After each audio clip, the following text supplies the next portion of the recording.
Versus Left. Host Rob B. attempts to look at both sides of every political issue, as well as draw on the historic precedent and influences in modern politics, as well as the future being built by the leaders of our time. Like, subscribe, and sit back as we dive in at Off the Rails Right versus Left.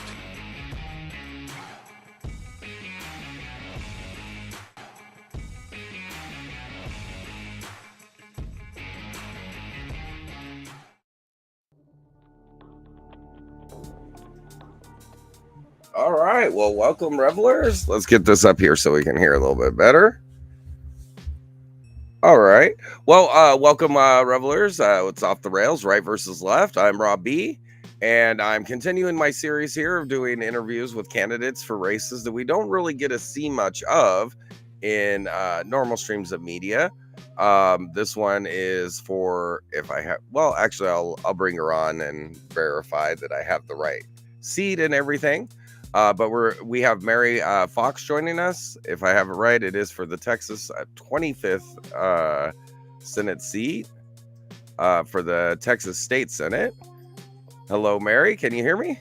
I can. Thank you for having me today. Oh, fantastic. I don't know why my speakers aren't going there. All right, there we go. And I still need to kill the music. All right. We don't need lounge music while we're talking. Today. So how you doing this morning? I'm doing great. Yeah. I can't see myself on my side, but you said you can see me on your side. Is that true? Oh, no. I can see you. I was saying I could see you in the lobby. I So, got you. yeah, So is my camera working on that side? it's not. On it? I think it has something to do with pop-ups. I'm not really sure. I'm trying to figure out how to do that. So sorry Okay, for you. well, I mean, the biggest thing is that the voters get to hear what you have to say. Okay. So, do you want to give a little introduction of yourself? Sure. My name is Dr. Merrie Fox. I currently reside in New Braunfels, have lived here for 43 years and spent 31 years in public education, the last 20 of which I served as an assistant principal and principal at the elementary and middle school levels. The foundation of my campaign is public education and trying to support it. Okay, great.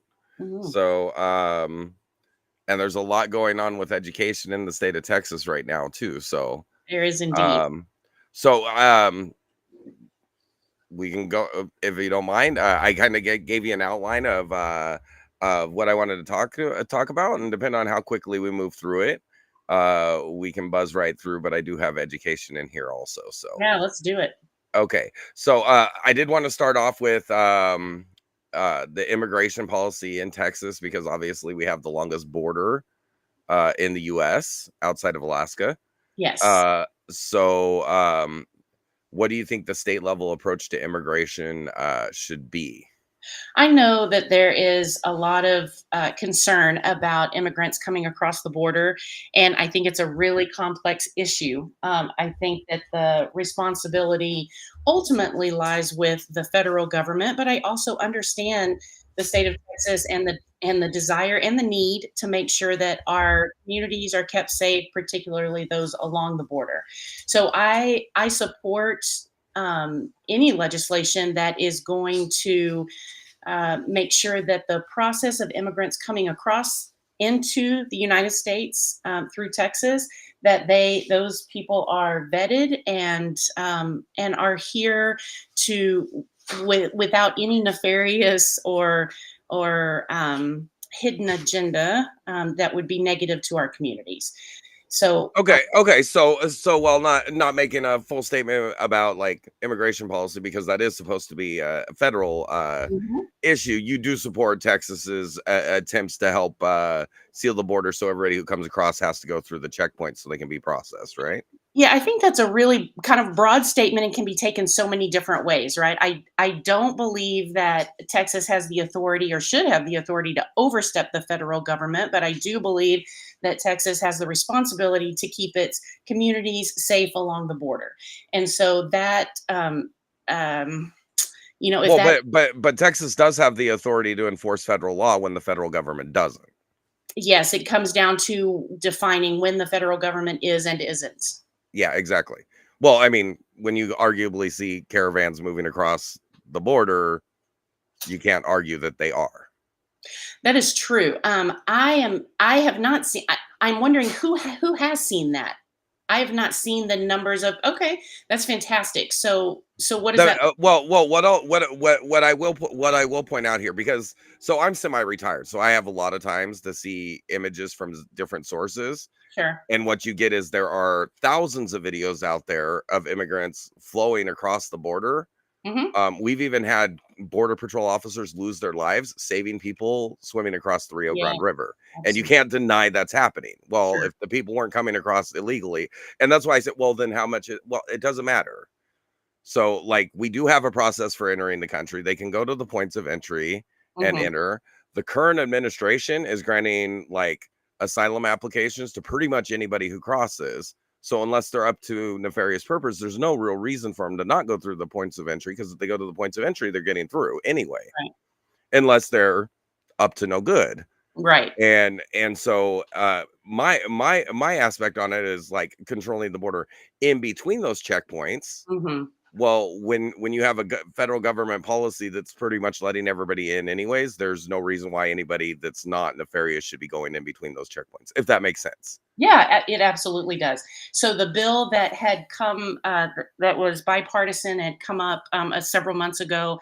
I think would have added border agents to the border and added because they are way overworked and would have added justices to the system for people to be processed in a more in a faster, more efficient method. But that bill didn't pass. And Right. But do you know why the bill didn't pass? no, tell Because me. even Democrats voted against it. Okay. It codified the release of at least 1.8 million illegal immigrants into the country every year. Hmm. The additional border patrol agents were earmarked for processing asylees. And we already know that according to US law, most of the people don't even qualify to apply for asylum. And that's just the way the law is written. Now, whether or That's not that needs to be changed, that's the US Congress needs to take care of that. But as the law is written, they don't qualify. mhm. And they just wanted more border patrol to process more people.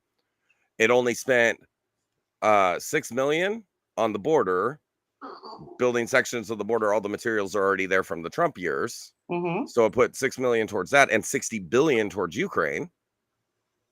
And then it had another like 8 billion for other countries that had nothing to do with our border. So Gotcha. the idea of 60 billion for the border of another country, but 6 million for our border doesn't Mhm. make sense. And then Yes. there are all kinds of other earmarks. And I'm actually like on the federal level and even on the state level, single purpose bills is the issue. Because if you had kicked out the Ukraine funding, you probably would have gotten that bill, even as bad as it was. You might have gotten it through Congress. But I think the allowable 1.8 million a year was going to be a killer, no Mhm. matter what, because there's enough Democrats that they're not going to allow that. Right. So and that was the real issue with the border bill. But it's kind of one of those things where they when 90% of the funding went to things other than the border, it's dishonest to call it a bipartisan border bill, especially when it wasn't killed by the Republicans. Democrats crossed the aisle to kill it. So Mhm. it was actually a bipartisan killing of the bill. You get what I'm saying? I understand what you So, were saying. Yes. and they call it bipartisan because one or two um arguably more liberal Republicans, and I'm a libertarian, so I think Mhm. both parties are crazy. So, uh, Yep. but you know, the Democrats got one or two Republicans to join in on writing the bill because they got a couple earmarks for things that they wanted, Yep. and that's why all these bills look so sloppy, is because they don't actually get support for the bill. They get people to sign on by giving them something they really want. Mhm. Does that make sense? Not because it's a good bill, but because they get a priority of theirs. I understand what you're saying, absolutely, Yeah. and I will agree. I am more in the middle, in terms of I think this is a really complex issue that I want to learn more about, and I want to surround my people with opposing views so that I can see a big picture about that because I want to help and support, and I certainly want to protect Texas and American citizens. I don't have the answers, unfortunately, and while this topic is incredibly important, it is not one that I am as well versed as I intend to be moving forward. Yeah, and you are running for a Texas state senate seat, and Yeah. kind of like the Texas law, unless you were to work on changing that, the Texas law is kind of already like set, Hmm. and where they're taking their action is actually based on the failure of the federal government Hmm. to actually act. So that's kind of still out of the hands unless the federal government starts acting, in which case Texas wouldn't have a right to act. But until the federal government does, they kind of have that authority. Sure. So we'll go ahead and move on to energy and the environment because Texas has a whole lot of both.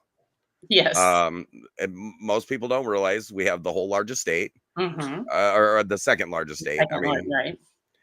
I lived in Alaska for 7 years, and we used to joke that we were going to cut Alaska in half and make Texas the third largest state. But anyway, but it is huge. It does have a lot of wildlife and nature areas, and at the same time, it's got a whole lot of energy, which does drive the economy in Texas, and actually makes it so we're like the cheapest place in the country for energy expenses. Mhm. So, but we do also have like some issues with our electricity production in cold weather because after billions were allocated to weatherize our power plants, the weatherization wasn't done. Right. So, and then of course we know that like with the transition to renewables, they don't function as well in the winter when there's less light, less wind, and then the grease gets thickened by cold weather, things don't move as well. Mhm. So that kills the wind turbines. Sure. Um, so how do you balance between promoting oil and gas industries Uh-huh. against the push for renewable energy and the environment? Well, so this is funny. We're starting with two topics that are not at the top of my wheelhouse list. But it's good. These are the conversations I need to be having as a potential senator in the state of Texas. Hmm. So I believe that I think that we can have both, and I think right now we do have both. We are generating oil and gas, right, for our Hmm. energy, and at the same time taking steps to move toward cleaner energy. And there are issues with both. I understand that. So again, I'm sorry, Rob. What was the question? Just that, like in the Senate, as far as helping define the policy in the state of Texas, how do you balance out our very important oil and gas industry, which arguably funds like the majority of our state, Sure. and the push towards renewable energies? And actually, I'd actually like to throw in there: can we get some nuclear power plants in Texas? Because they're the most cost efficient, they are the safest. You have far more disasters at like coal and gas plants Hmm. that cause far more fatalities than happened like with Chernobyl, which had a whole lot of things going on, and we build nuclear power plants a lot better than the former Soviet Union. I think that's a really interesting concept. So tell me, do you know why we don't have nuclear power plants in Texas?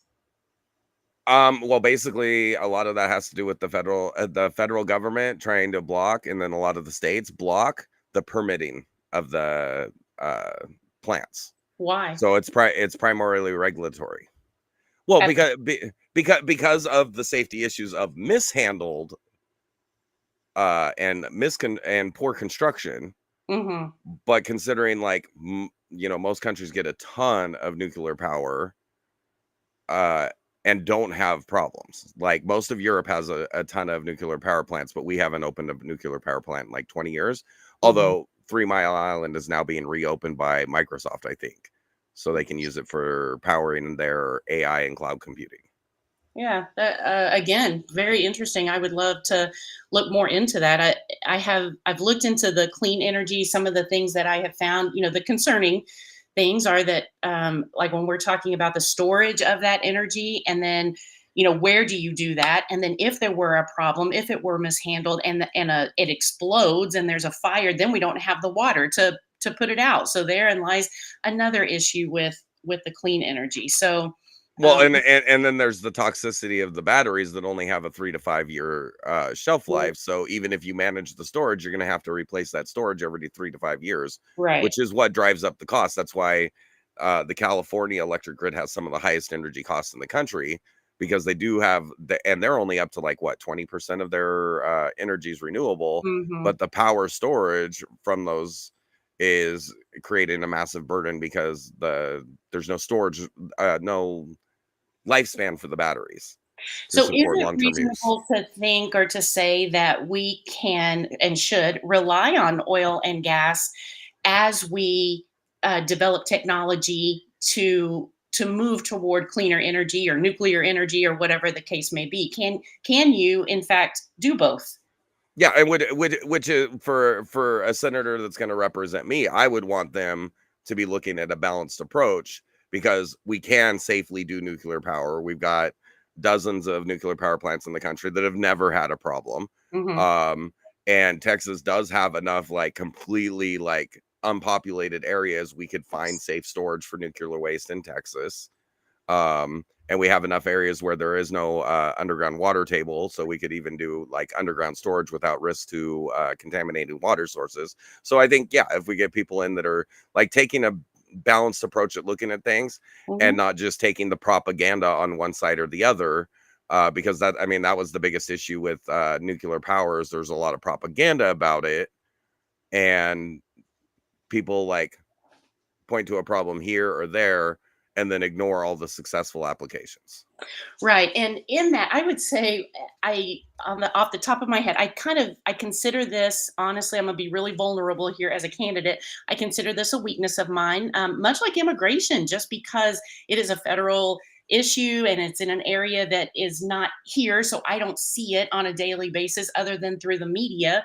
And you kind of have to take that with a grain of salt, depending on who you're watching, or maybe a grain of salt no matter who you're watching. But Okay. As a nonetheless. Democrat, I already love you because you said through the media you have to take it with a grain of salt. You have to like check and recheck and triple check anything that comes out of the mainstream Oh, media. dude, I research everything, and from a lot of different sources, because perspective is everything, and Mhm. people's perceptions are realities, and I find that the truth is usually somewhere in the middle between what you're seeing on both sides. And so with the energy, I would say the same thing. This is not my area of expertise. So I will revert back to my comfort zone as a school principal. What I would do in situations like this, I don't have all of the answers. So what I Mhm. do is I surround myself with people who have experience and perspectives on nuclear energy, oil and gas, and clean energy, and try to get as much information as I can, and talk to both sides, so that I am learning a ton from you, and I really appreciate that today. I love this. So I think those conversations are important. So I think my strength, what I think is my weakness, is actually a strength. I think that I am not closed minded to any side. I think you get all of the information you possibly can, and then you make a decision or decisions based on what is best for communities. Absolutely. And the reason energy is kind of a like an even more uh impactful thing here in Texas is the fact that Texas has always had its own separate grid. Right. And because of a failing that we had 3 years ago, and then like 6 years ago Hmm. during extreme cold, that's like we get that like twice every 10 years. Right. And so the panic reaction is now we're gonna connect our energy grid in Texas to the rest of the power grid, but that means that our electricity is going to be for sale in the rest of the country, which is going to take us out of being the cheapest energy market in the country, because now everybody's going to be bidding on our power as well. Yes. So that I consider an issue. And then, like, you know, transmission capacity across lines in cold weather, there's a decrease there as well. So there's a lot of issues with like connecting to the national grid. And not addressing the fact that the real problem was these plants were not weatherized. Right. So, I mean, continue to be so. Exactly. And that is the issue, is like just that they weren't weather-wise. And considering we're such an energy-rich country, I think we should be, or an energy-rich state, we should be able to insulate and heat our plants. Sure. So the turbines don't freeze up when it's cold. So. Yep. Agreed. Okay. So as far as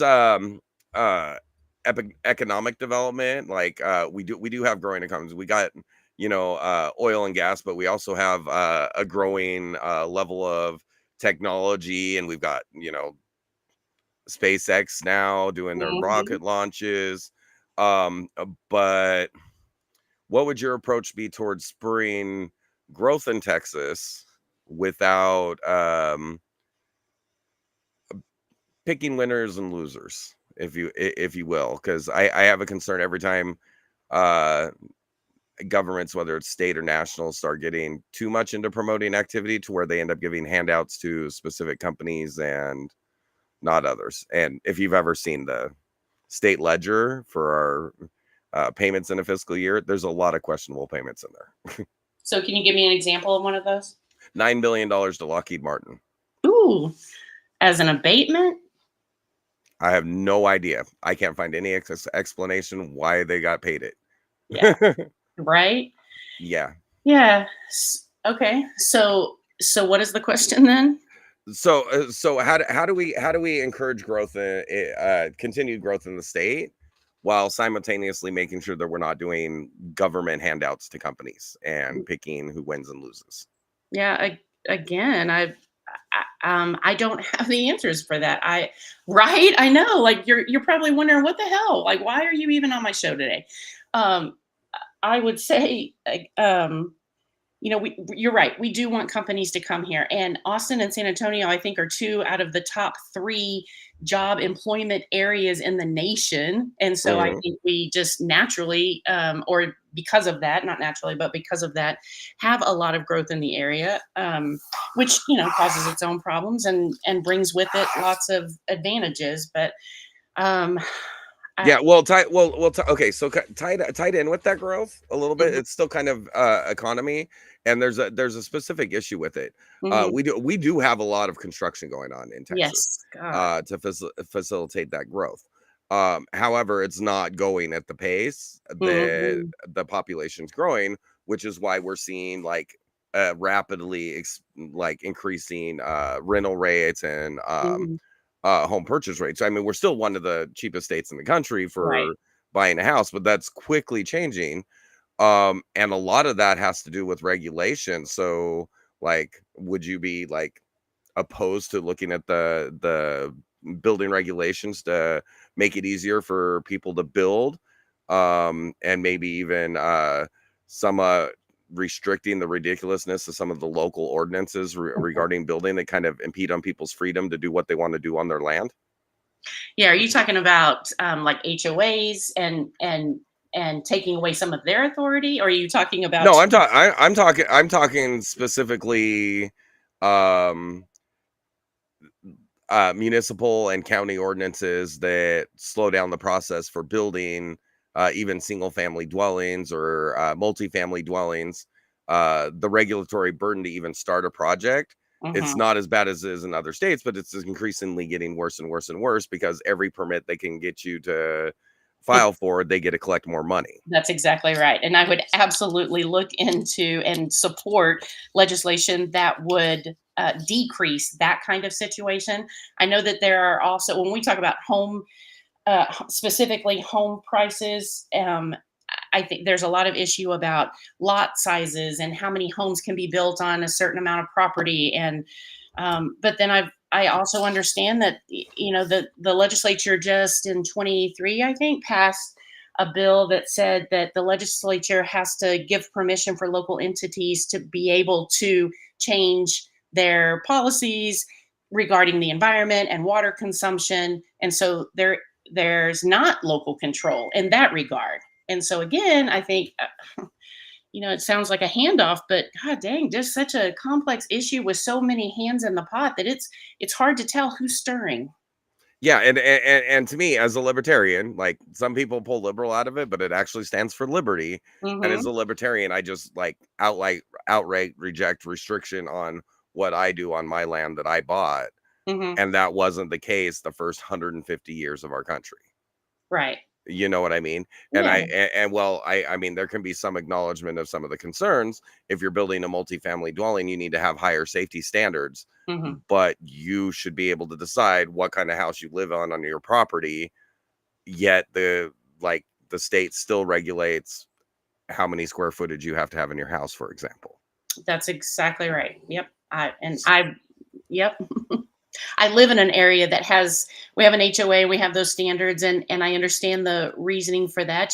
I would prefer that my neighbors not have, broken down cars in their front yard. That is to my detriment if I ever want to sell my property. So where does my need for security in that my property is going to retain its value versus the right of someone else to paint their house hot pink?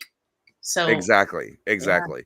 Yeah, and as a libertarian, I mean, I pretty much bel believe in liberty to the point you can do whatever you want up until it impedes somebody else's freedom, and the marketability of your house is not really freedom. Right. Yeah. That's a marketing. You know what I mean? That is true. Yes. So, um, and then like, let's be neighbory. If your neighbor's got a broke down cars just sitting in the yard rusting, maybe talk to them about it. And That's say, true. hey, do you need help getting that fixed? My husband's a Uh-huh. mechanic or whatever. You know what I mean? I do. So, Yeah. but yeah, and so that's kind of the issue because a lot of times, like my experience dealing with people that had to deal with that HOAs, a lot Mhm. of times even there, the violations of the HOA, um, they end up being because like an injury happens and they can't maintain their lawn, Yep. or everybody gets stuck at work. But if you get stuck at work and you don't get home to get your trash Trash cans can in off. time, you're getting fined by the HOA.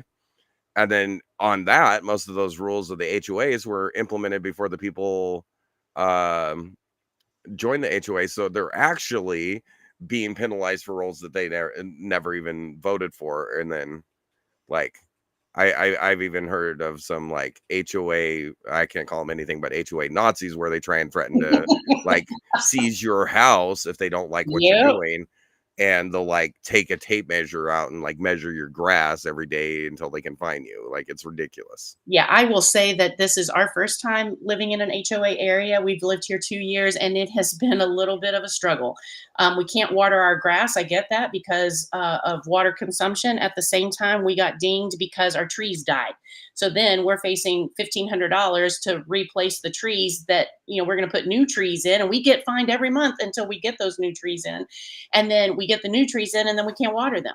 So what the So heck? they're gonna die again. Yeah, But they're gonna do it exactly. again, so what are we supposed to do? I absolutely understand the frustration about restrictions. I Yeah, also understand.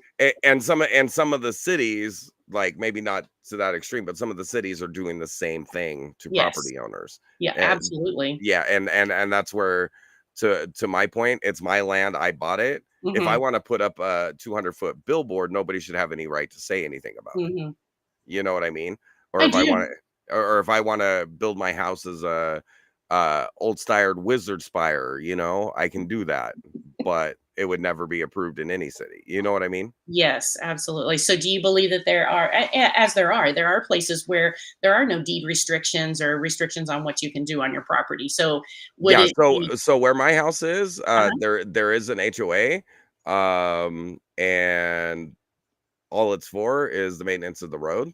There's no deed restrictions whatsoever. I live in unincorporated county, so I had to go and pay $100 development fee, and I could do whatever I wanted. So I built myself a little tiny house in the woods. Gotcha. So now I'm out here at my fiance's house. We're getting married here in December, Congratulations. and out here we're way out in the sticks in a town of 250 people. Mhm. And but here, oh, this is one that just kind of came to mind. I keep forgetting about it. If you get to the Senate, can you please talk to the post office and find out why they think they don't need to provide mailboxes, or not provide, but to authorize and deliver to mailboxes in rural areas? We are Yeah. literally less than a mile from our post office, and they won't let us register a mailbox. Really? You have to go to the post office to pick up your mail? And we have to pay for a PO box. Oh, wow. Yeah, certainly. Absolutely. That is something that deserves attention because, And there's a lot of rural Texas, so I'm sure we're not the only ones that have that issue. Although here, the really rural places all get their mail delivered. But the people here that are closer to the city, we're told we can't have a mailbox in front of our house. So yeah. it's Yeah, weird. those are exactly that's the kind of thing that absolutely I would love to look into and try to figure out a solution to that. Mm. So now kind of moving on as far as like healthcare, there's a lot going on about Mm, healthcare. And obviously you can't really impact the national level, but on the state level, I think there's an issue of a limited amount of funds. I kind of believe that like Texas's responsibility is to take care of the citizens of Texas, mhm. and there is a lot of concern with those resources being stretched by people that are here illegally and even legally that didn't pay into the system but are now taking the resources. Right, I totally agree. I think I'm pretty. I don't know if it's a statewide. I know that in District 25, Hmm. people pay in their taxes.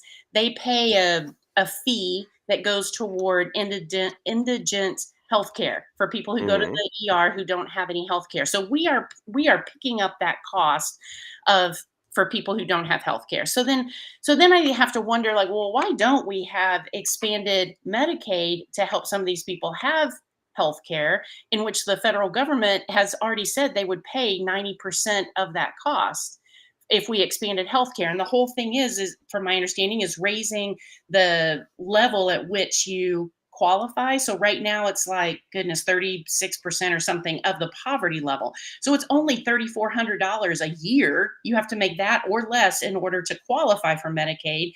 But if Texas would raise it to 126%, which I think is still a little bit of a struggle to maintain lifestyle on that amount of money, but nonetheless, then we would be able to expand healthcare, and the federal Well, government will pay 90%. So why aren't well, we? and then I do also have an issue about with a blanket approach like that based on Uh-huh. like percent of the poverty level, because while somebody in Houston or Austin or even New Braunfels there could not survive on $20,000 a year, Right. somebody who owns their home out in the country are under the poverty level but doing just fine on 20,000 a year.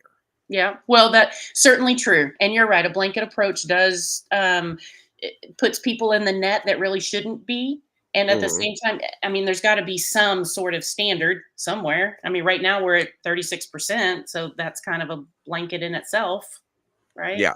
Yeah, exactly. And then some of the calculations that are in there as far as like assets that you have to me or to some degree as far as emergency relief and stuff Hmm. is kind of like ridiculous because like if you own your car, you don't qualify, but if you sell your car, you can't go to work and you can't improve your situation to get away from the support.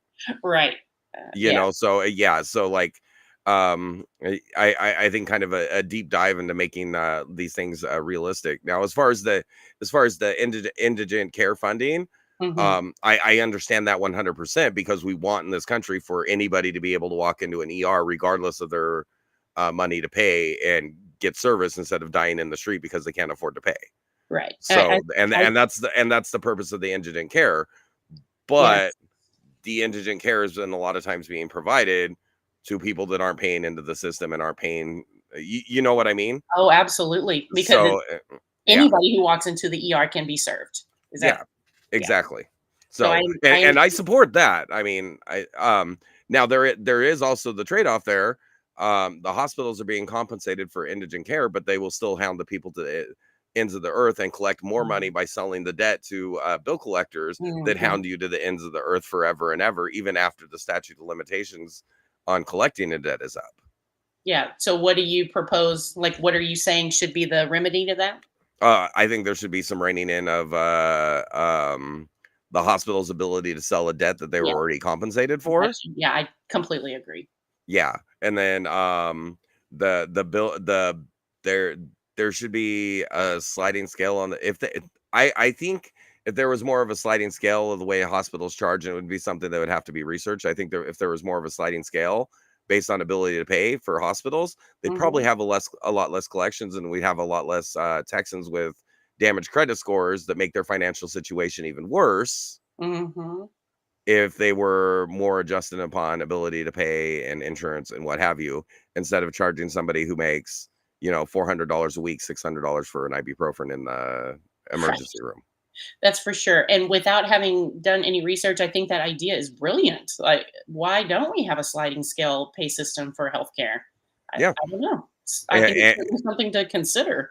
yeah, and like the argument that oh, the richer should pay more. Well, that would be a great application. So the Absolutely. people that make more money can pay more, and hospitals are ridiculous about collecting information. So I think Mhm, they should be able to input onto a more realistic sliding scale, and it might make those funds in the indigent funds pools go further if we're not just throwing somebody, because like somebody who makes $30,000 a year might be able to make payments on a $2,000 hospital bill, but they're not going to be able to make payments on a $20,000 hospital bill. right. And so they end up defaulting and it goes to indigent. But if they were charging them the actual $2,000 cost of providing that service, because the extra money was made up with higher income people getting elective surgeries and what have Mhm. you, if all that makes sense. Yeah, absolutely. I think you should be running for office. Actually, I'm going to be running for the U.S. House of Representatives in 26. I love that for you. Can you tell me what district you're in? Pete Sessions' district. Okay, fantastic. Well, good luck Well, to you. his new district. He did such a horrible job. Colin Allred kicked him out of office, so he moved to Waco so he could take over the district of a retiring Republican, Wow. and then Interesting. continued doing a bad job. So Yeah. to me, it's pretty clear he's going to win the district again, but Uh-huh. not next time. Yeah. Well, good for you. Are you worried about running as a libertarian just because the party is small? Oh, I'm going to primary him. Oh, there you go. I'm going to primary him as a Republican. Uh-huh. And if the establishment locks me out, even though I know I'd be the better candidate, because he's just another old guy sitting there like making rules to benefit himself. Mhm. And the only laws that he's actually like proposed and passed was stuff that had to do with like minting commemorative coins and renaming. Oh, like your post office there in New Braunfels, he did get that named after one of his buddies, Wow. and managed to pay federal funds to make a new plaque for it. Well, how interesting. I have to look into that. Yep. Yeah, so yeah, I spend a lot of time looking at the records of the people that are actually in Congress, and that's Mhm. why my focus has been on lesser known candidates and lesser known races, because like people just don't know what's going on with their representatives. And That if you is don't true. know what if you don't know what your representatives are doing, you don't really have a representative government. That is exactly true, and I think you're right. I know a lot of people don't understand what's happening at the state level or at the congressional level. Okay. So the next thing we're going to talk about Ye is going to be right up your alley. Okay. So education funding. Texas is facing issues with education funding. Again, the people not paying into the system is part of that. Uh-huh. But it is what it is. What reforms or funding mechanisms would you propose to ensure that all Texas students receive a quality education? On this, I want to make the caveat: they're not receiving a quality education now, as we rank 43rd out of 50 states. And more to the point, we would be the 7th ranked country in the world if we were an independent country, and we would rank 110th in education. Oh, wow. I hadn't, taken it quite that far. Well, when you say we rank 43rd out of 50 states, you are talking about per pupil spending, correct? Not for student performance. Well, that's for pupil spending, but we're about the same on performance as well. We're not our students aren't performing. Our reading at grade level is abysmal. Our math competency is abysmal.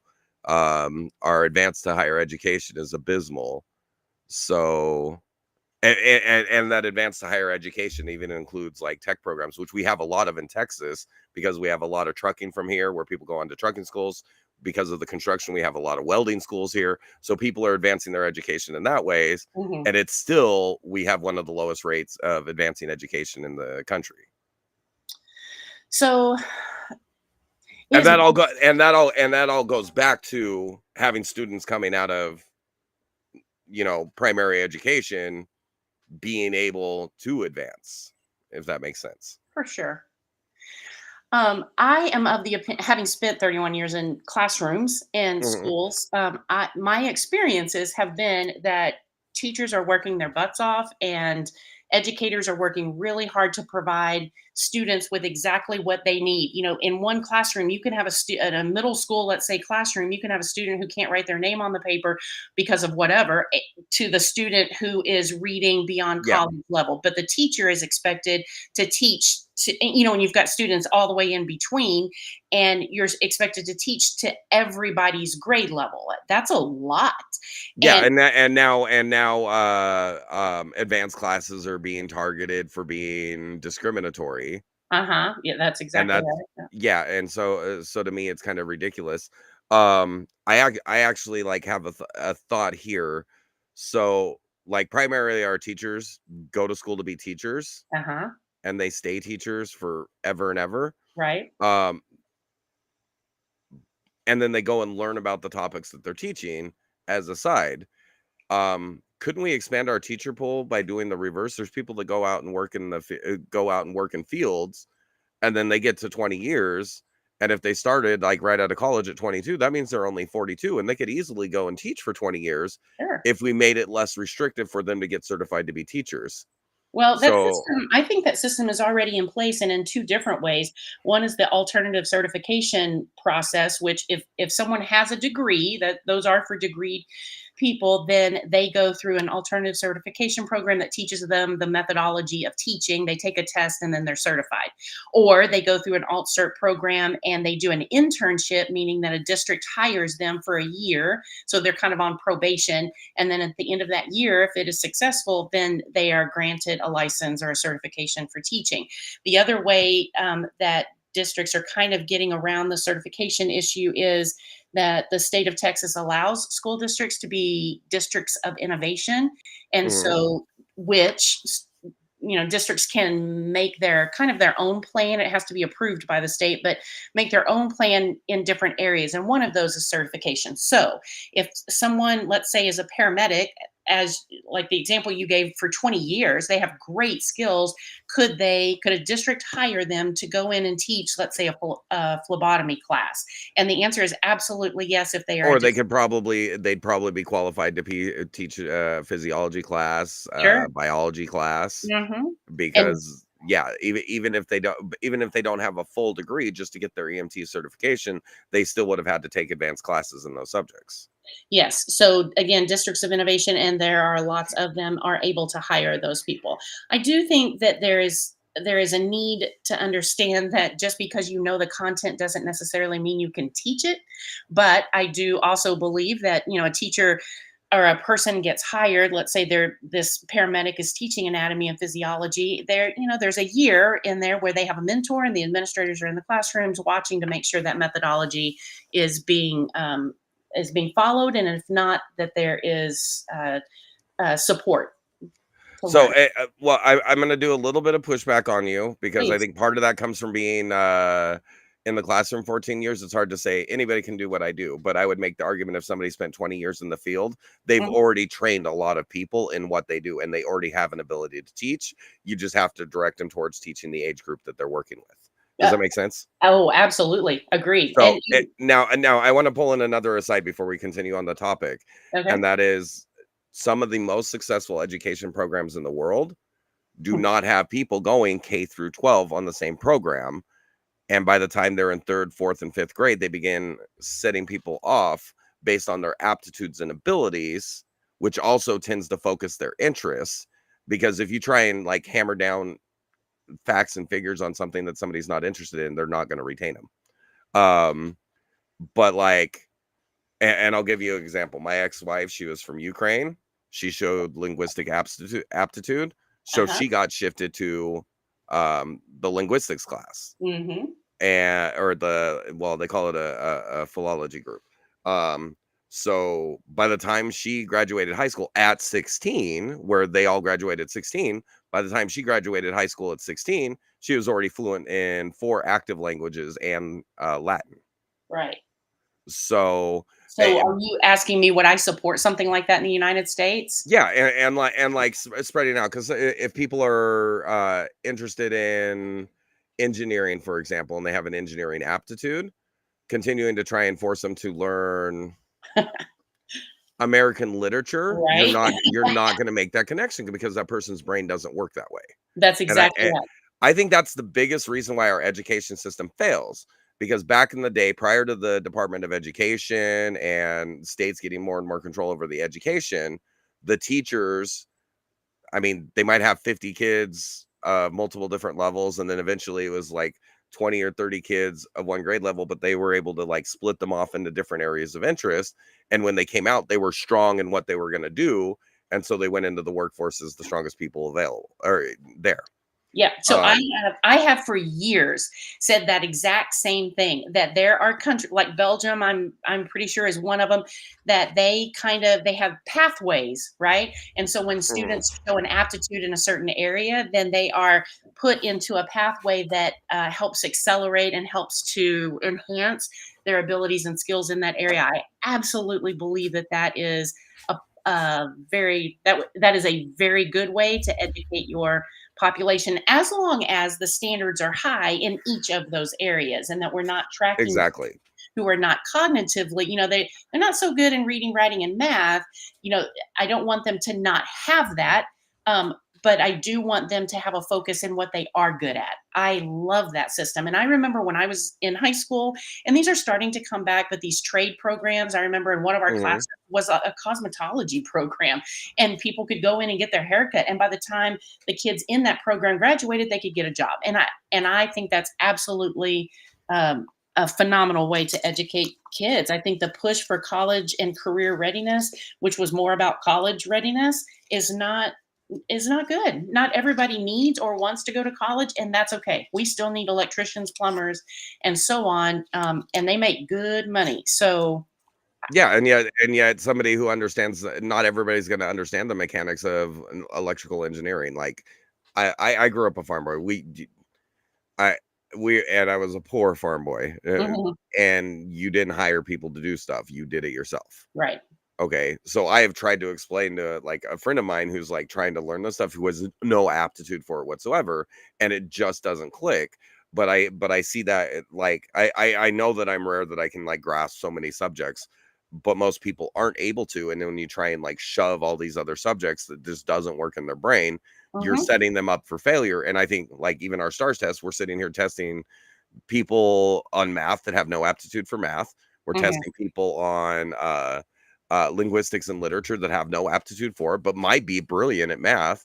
And my brother is actually a great example. He was actually dyslexic, so anything that had anything to do with reading, he was horrible at, but he mhm. was always great at math. Well, after high school, he got diagnosed as dyslexic Yeah. and ended up getting an engineering degree, and that's what he does now. Yeah, good for him. And so with all of that, like, then we say our schools are failing, which as an educator and as current, the teachers that are currently in the classroom, that is really hard to hear when you're working your butt off to support all of these kids within the system that exists. You are doing a phenomenal job. It is that system that maybe not is working so well. Exactly, exactly. And that can be inarguable. But now on the same side, now I'm not going to say this is the majority of teachers. We do also have the issue that there are bad teachers out there and it's hard to get rid of them. Absolutely. Well, and to So, that, I would say as an administrator, I let go of several teachers because I think administrators sometimes are afraid, and the lawyers tell you, well, you have to have so much documentation to get them. And I don't subscribe to that, but that is a philosophy. 90% of their students are failing every year. That's documentation. That's Bye-bye. exactly right. But Yeah. instead, in education, because we are by nature typically nurturers, we Mhm. tend to what we call pass the trash. Like, I'm not going to fire you, but I'm going to move you over into this position, which I Yeah, can't exactly. abhor that philosophy because Yeah, it and then doesn't. I've also seen there's some really good teachers that go into administration because they want to improve things, but then there's also bad teachers that want to go into administration because they're like, "Hey, I can work the same schedule as working as a teacher and not have to grade homework." Right. Yeah. So I'm actually anti-homework though. Oh, so am I. So yeah, Absolutely 100% anti-homework. yeah, I think the number one performing in the world is Denmark, and the kids Mhm. have 5 hour school days and no homework. And no homework, yep. Totally agree. So I don't think homework is appropriate. yeah, Our kids so spend 7.5 hours in school, and the last thing they need to do is go home and do more math and reading. I think they need to go outside and play and talk to people, so mhm. So now the next one kind of ties in, okay. and I can tell you, depending on what you say, I'm gonna beat you up on this one, and Alright, let's do it. it's just the way it is Okay, because the issue is surrounded by so much misinformation. okay. Okay, and it's gun control. You know, Texas is very, very pro gun, Yes. but and that it ties into education, it gets brought up as a solution for school shootings, Mhm. which to me it's not. Um, and there's a lot of reasons for it, but first and foremost, you can't make an inanimate object the main concern Mhm. when our schools are not even as secure as our state house. Right? And arguably, if you get elected and you're officially a politician, I apologize for this, our kids are more valuable than politicians. Uh-huh. Absolutely. So there's no reason why we can't. Oh, these dogs are driving me crazy today.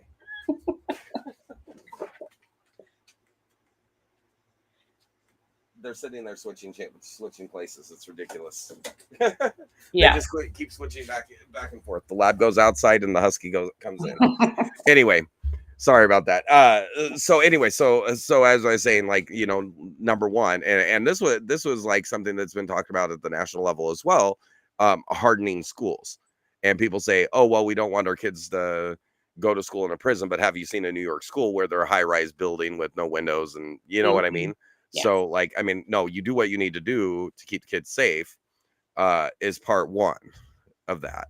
Yeah. So would you get behind like pushing to, like, they make that, well, somebody can access the doors. Yeah, no, you can make doors that you can't access.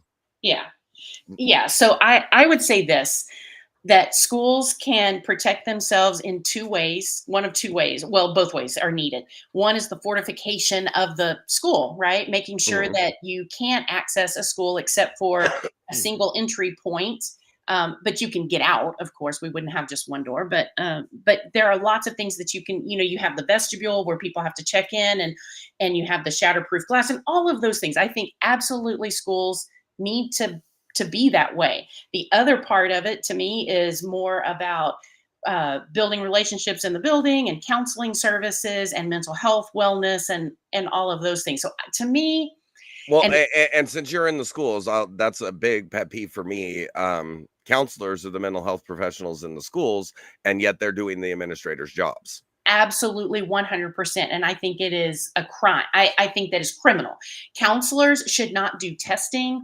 They should not do discipline. They shouldn't have to stay after for, basketball games or whatever. They need to be doing counseling direct with individuals and with groups. And I think that is a shortfall of many counseling programs. So, and again, that goes back to administrative and district philosophy and protocol and procedures. But back to the safety thing. So I I believe, and you may beat me up on this, I don't think that anybody outside the military needs an AR-15. I just don't think they need them. But Okay, why?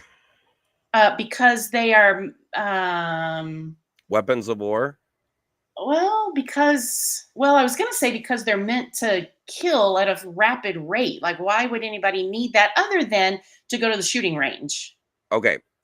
Well, first of all, okay, so the first thing I'll say is rights are not needs.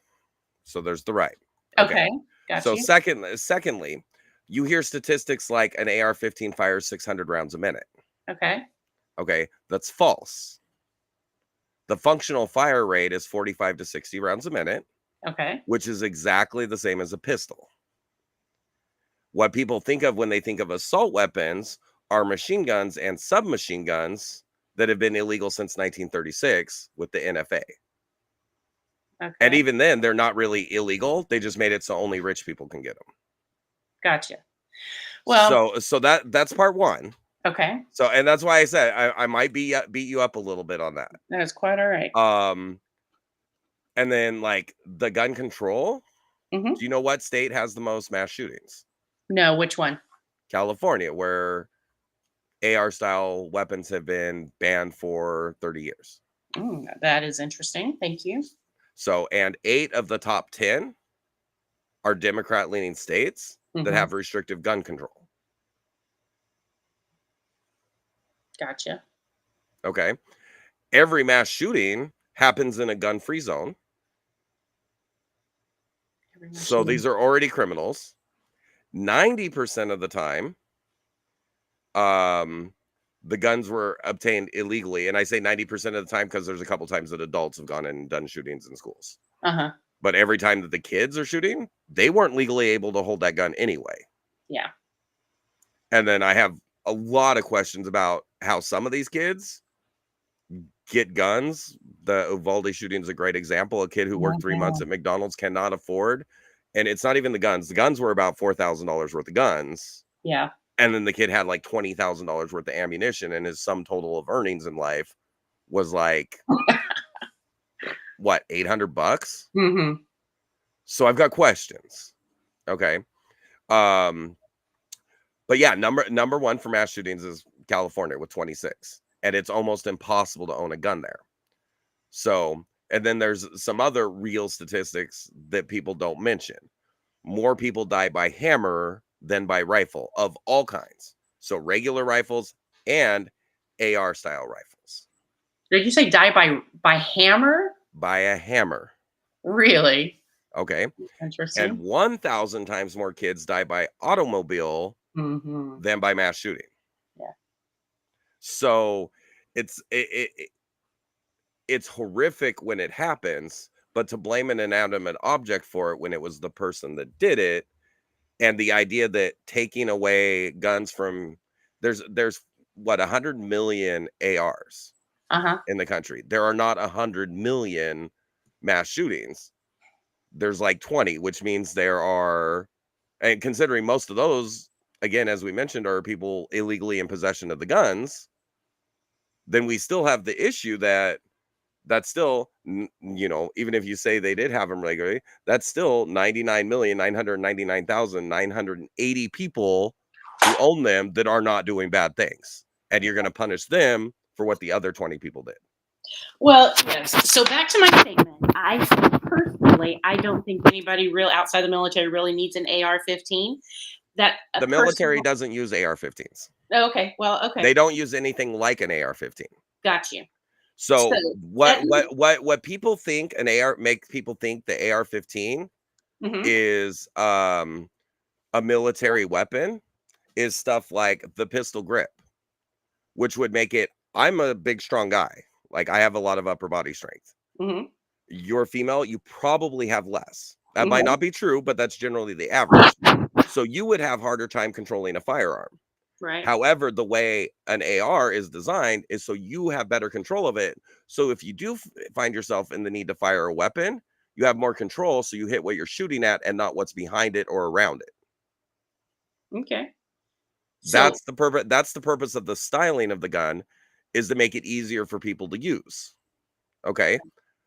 An actual military M14 or M16 fires 600 to 800 rounds a minute. A fully automatic AR, in theory, would fire that same rate, except for the fact that ARs are not belt fed, because you cannot reload clips, even a 30-round clip. You can't unload them, load and reload fast enough to get to that fire rate, even if it was fully automatic. And then there's the fact that if you fire more than about 20 rounds in a minute, that gun is going to get so hot it's going to malfunction. So there's a lot of misnomers about what's actually going on with the guns. And as far as functional, it doesn't work any different than a pistol. You pull the trigger one time and it fires one time. If you pull the trigger and leave it squeezed, it just sits there. It's not a machine gun. It is not a military weapon. It doesn't have a selector to go 3-round burst or full auto. Well, with all of that, I would say I've been schooled in AR-15s, so thank you for that. I appreciate your information. Yeah, and it's the same thing with they talk about the AK-47 style rifles. Oh, yeah. Well, part of it is they call them assault rifles. AR Uh, stands for Armalite Rifle, which is uh-huh. the name of the manufacturer of one one brand of gun. Gotcha. And AK-47, AK stands for Alexander Kalashnikov, the guy that invented the fully automatic rifle that was made by the Soviet Union starting in like the 40s. Mhm. Okay. With the very rare exceptions, because manufacture of fully automatic weapons isn't allowed in the United States for civilian purposes. Mhm. So for a civilian to buy them, you have to buy one that was manufactured before 1980, which means it's going to cost about $40,000 plus the $200 tax that you pay to the government for having it. But it's Mhm. not illegal. If you can afford it, you can buy a fully automatic machine gun. You just have to pay a tax stamp and then pay a fortune because there's not many of them on the market. Mhm. Does that make sense? It does make sense. So And and that's why I said you might feel a little beat up about it, because the gun control argument has a lot of false information. And then we did have assault rifle ban in the country, and it did absolutely nothing. It was included as part of the crime bill, which keeping felons off the streets probably had more impact on crime. But the only rate that they could show that it made any change to gun violence is they said gun violence with machine guns went down. But machine guns had been illegal since the 30s because of the whole, Chicago mobster Tommy gun thing. They banned that in the 30s. Mhm. So they were still happening, but that went down. But that wasn't even addressed by the assault weapons ban because they were already illegal. Does that make sense? Yeah, it does. Yeah. So for the for the most part, when people talk about an assault weapons ban, they're talking about cosmetic things and features that make the guns safer and easier to handle for a shooter in the event that 5 guys show up to your house to break in for whatever reason. You would be more likely to be able to defend yourself, and then you might not even have to fire a shot, because even if they have pistols, if they see you standing there with an AR, they're going to be intimidated and probably leave. Mhm. But statistics show even a person with a gun, the minute that a shot is fired, they tend to run away instead of staying and engaging. Well, I appreciate the information about the so what do we call them? The ARs, the AKs, what are they Mm. shall not be infringed. What they really are, like, I would show you mine, but it's actually now no on YouTube when you're Gotcha. live streaming. Yeah. But all it is a modified hunting rifle. As Okay. you see, I wear compression gloves because I have problems with my hands. Mhm. I cannot grip a regular rifle around the barrel or around the stock, which is how you normally fire a rifle. All a Uh-huh. pistol grip does is so you can put it here and use the palm of your hand to press forward. Got That's it. all the pistol grip does. So I appreciate the information about these types of guns. Even without that information, I would have said it, before you educated me and schooled me on all of that, which again, I appreciate because the more information, the better, is that I have absolutely zero intent or need or feelings about controlling people and the guns that they own. I think people have the right, Second Amendment, absolutely all the way. You have the right to own guns all you want, and I am okay with that. I don't believe that that is why we have mass shootings at Walmart and in schools and in movie theaters and so on. I think Yeah, that is what number one. all these places that you see these shootings, people are not allowed to carry guns. Yeah, that's And that's the reason they're targeted, because they have a pretty high level of confidence uh-huh. that they can get maximum casualties because they're looking for infamy. So they're looking for places where they can get maximum casualties Sure. before they're stopped. Yeah. Well, again, I think that the issue is more about mental health. There we go. And again, that went towards a lot. Most of these are students. Um, it's kind of an aside, but I don't know if you've noticed, all but one of the mass shooters in the last year, Mm-hmm. they won't say it, but clearly identified as trans or non-binary. Mm-hmm. And I think what we have with the issue there is up until like 5 minutes ago, it was classified as a mental illness, gender dysphoria. And now the switch is going towards we've got to affirm this, which Europe is now backing off because it's been a disaster. But in this country, we're still in the mode of we've got to affirm it. And to me, that's a body dysmorphia. So it's very weird that we're treating it this way, because to me, it's kind of like akin to giving an anorexic or a bulimic diet pills because they think they're fat. You know what I mean? And Yeah. then like all the reasoning for it, like suicide ideation and all that stuff, it actually goes up post transition, not down. And then we have all these violence issues coming out of people that identify that way. But we can't have an honest conversation about that, because if you say it, you're transphobic. Which when it comes to adults, I don't think anybody like cares how another adult lives. At least as a libertarian, I don't care. Like, you can live however you want. I'm not obligated to engage in it, but you can live however you want. Uh-huh. You know what I mean? Again, freedom to do whatever you want up until it impedes on what somebody else does. Right. So, like, controlling how I speak because you feel this way, that's not freedom. So, right. So but but you're but saying that yeah, trans but people are more likely because well, they're I'm saying there's mental illness issues that are there, and if you look with a lot of these trans people, there's already other things going on, other psychological diagnoses, and they'll identify all the other psychological diagnoses and be like, "Oh, well, affirming your transition is going to fix all that," but it doesn't fix all of that, and no. it leaves it all unchecked, and I think that's why we're seeing so many of these issues where the majority of these shooters have that. And and that wasn't always the case. Like, I lived in Alaska when some whack job just walked into an elementary school and started stabbing kids. You know what I mean? So that's like, crazy people are going to do crazy stuff. So a realistic thing is harden the schools. I would also and I can kind of guess that you're not a gun owner. No, I'm not personally, but I've got family members who are. Okay, so if you talk to your family members that are gun owners, I guarantee you every one of them Mm-hmm. took training classes, because the minute you buy a gun, you're responsible for every bullet that comes out of that gun. Mm-hmm. And you want to make sure you know what you're doing with it so you don't hurt yourself, somebody you love.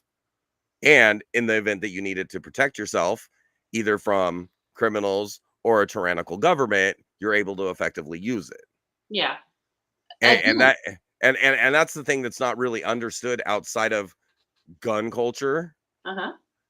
is that everybody who owns a gun, for the most part, learns how to safely do it. And there's like the 5 basic rules of gun safety. Well, there's 3 basic rules.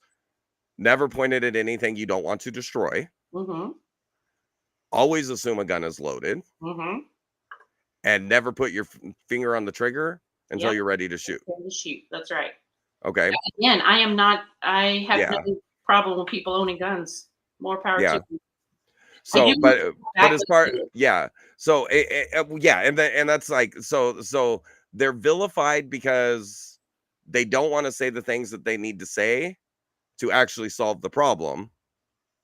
But this is a good project because then they can vilify it and say I did something as a Yeah. politician. I understand that. So, but as far as it relates to schools, I'll throw up a couple things. I know for a fact there are millions of veterans that would, on a volunteer basis, stand outside schools and make sure nobody that's not allowed to be there gets in. Absolutely. On top of that, there are a lot of teachers that are firearm owners that would like to be able to consider carry at school. Mm-hmm. And I'm not in favor of that. I'll just put that out there. okay, the question is why? I am not in favor of that because knowing what a teacher's job is every day and how much they're running and moving and going, where would they keep the gun on their person? And then what if there's a scuffle with a kid and the kid's able to get the gun away from them? Or so again, if you're concealed carry, nobody would know the teacher had the gun to begin with. okay, Okay. And when you're concealed carrying, generally the holsters are made so somebody else can't grab your gun. They're Okay. they're literally meant that way. Okay. So I'm actually more worried with like making sure that teachers that have bad tempers don't have them, but I don't think we should have teachers with bad tempers teaching. Right. So, but if you look at every single mass shooting, how do they stop? A good guy with a gun shoots the shooter. Yeah. And one resource officer, if somebody does manage to breach the exterior of a school, one resource officer is not going to be able to track that person down. However, an Army vet who's a teacher, if he's in that first class, there's going to be no casualties except the shooter. Yeah. If he's in the 30th class, though, that he's not going to be able to get to him. So I guarantee you, if a member of the military with a weapon on him here shooting in the school, he's going to get to him before he gets to the 3rd or 4th classroom. So You get what I'm saying? I And do. now, and then also like the idea of like how deadly and destructive they are is also kind of a misnomer, because if they were as deadly as people paint them to be, you would have much higher death tolls. It sounds morbid, but it's true, because they're a lot harder to use than people think, which is why people who get a gun train and go to the range and shoot and all that, because they're not that easy to use specifically unless you train with them. Yeah. And that's not the case with most of the mass shooters. So anyways, we'll move on past that. So I like the fact that you're interested in hardening up the schools, because I think that's going to be the number one preventer right there, is hardening up the schools, and maybe looking at allowing volunteers, because there's a lot of groups that want to volunteer. So allowing volunteers to help, for sure. And I mean, that would be a huge thing too. So we'll move on from there though. Federal state relations. So Texas is kind of the biggest thumb in your nose to the federal government in the country, I think. Yeah, I agree. So and a lot of that has to do with the way the Constitution's written. Like inarguably, probably half of our federal codes are in violation of the Constitution. Okay. Because they tend to legislate on things that would be states' rights, because the Constitution clearly states anything not in the Constitution is the purview of the states. Okay. So if you were in Congress, how would you advocate for Texas's policies in Washington? Particularly as a Democrat, if we have 2 Republican senators and the majority of our congressional delegation is Republican, how are you going to bridge that divide to make sure the interests of Texas and your community there are being followed up in Washington? Well, but I'm not in Washington. I don't want to go to Washington. No. I understand, but you represent the people In Texas. there, and Texas does have a delegation that goes to Washington. And because of the amount of butting heads, I think a lot of the butting heads between the federal and the state level is because we don't have communication between the legislature at the state level and at the federal level. Does that make sense? Yeah, absolutely. And so what's the question? How will I help that? Yeah, what kind of things would you do to help bridge that divide? Well, it may sound naive, but I think that's about having conversations with people, being willing to have conversations with people, just like I'm having conversations with you about guns and about the economy and about energy and about trans people. So I think your willingness and my willingness to talk and to be open-minded is probably 3/4 of the battle. But we tend to say it's us versus them, and we're not gonna give at all, and that's never gonna work. And that's exactly like in a candidate, that's what I would look for. And because I'm not a Republican or a Democrat, I can say I like you as a candidate, primarily because of the fact that you're like, well, this is my position, but I don't know a lot about it, so I'm gonna find out more about it, and that is what's necessary in government. Agreed. But so from the outside party looking in, I'll tell you the libertarian perspective. Yeah. Democrats want to tell you how to live, and they want as much of your money to spend on things that most people can do for themselves Okay. because they think they can do it better. Republicans say they want to cut your taxes, and then they spend more and more of your money, but instead of raising the taxes, they increase the debt, Uh-huh. but they still spend more and more of your money, and they tell you how you should live. Mm-hmm.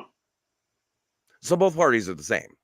Mm-hmm. One just wants to take the money and then spend it and then borrow a whole bunch, and the other side wants to cut your taxes and then borrow twice as much because they cut the taxes.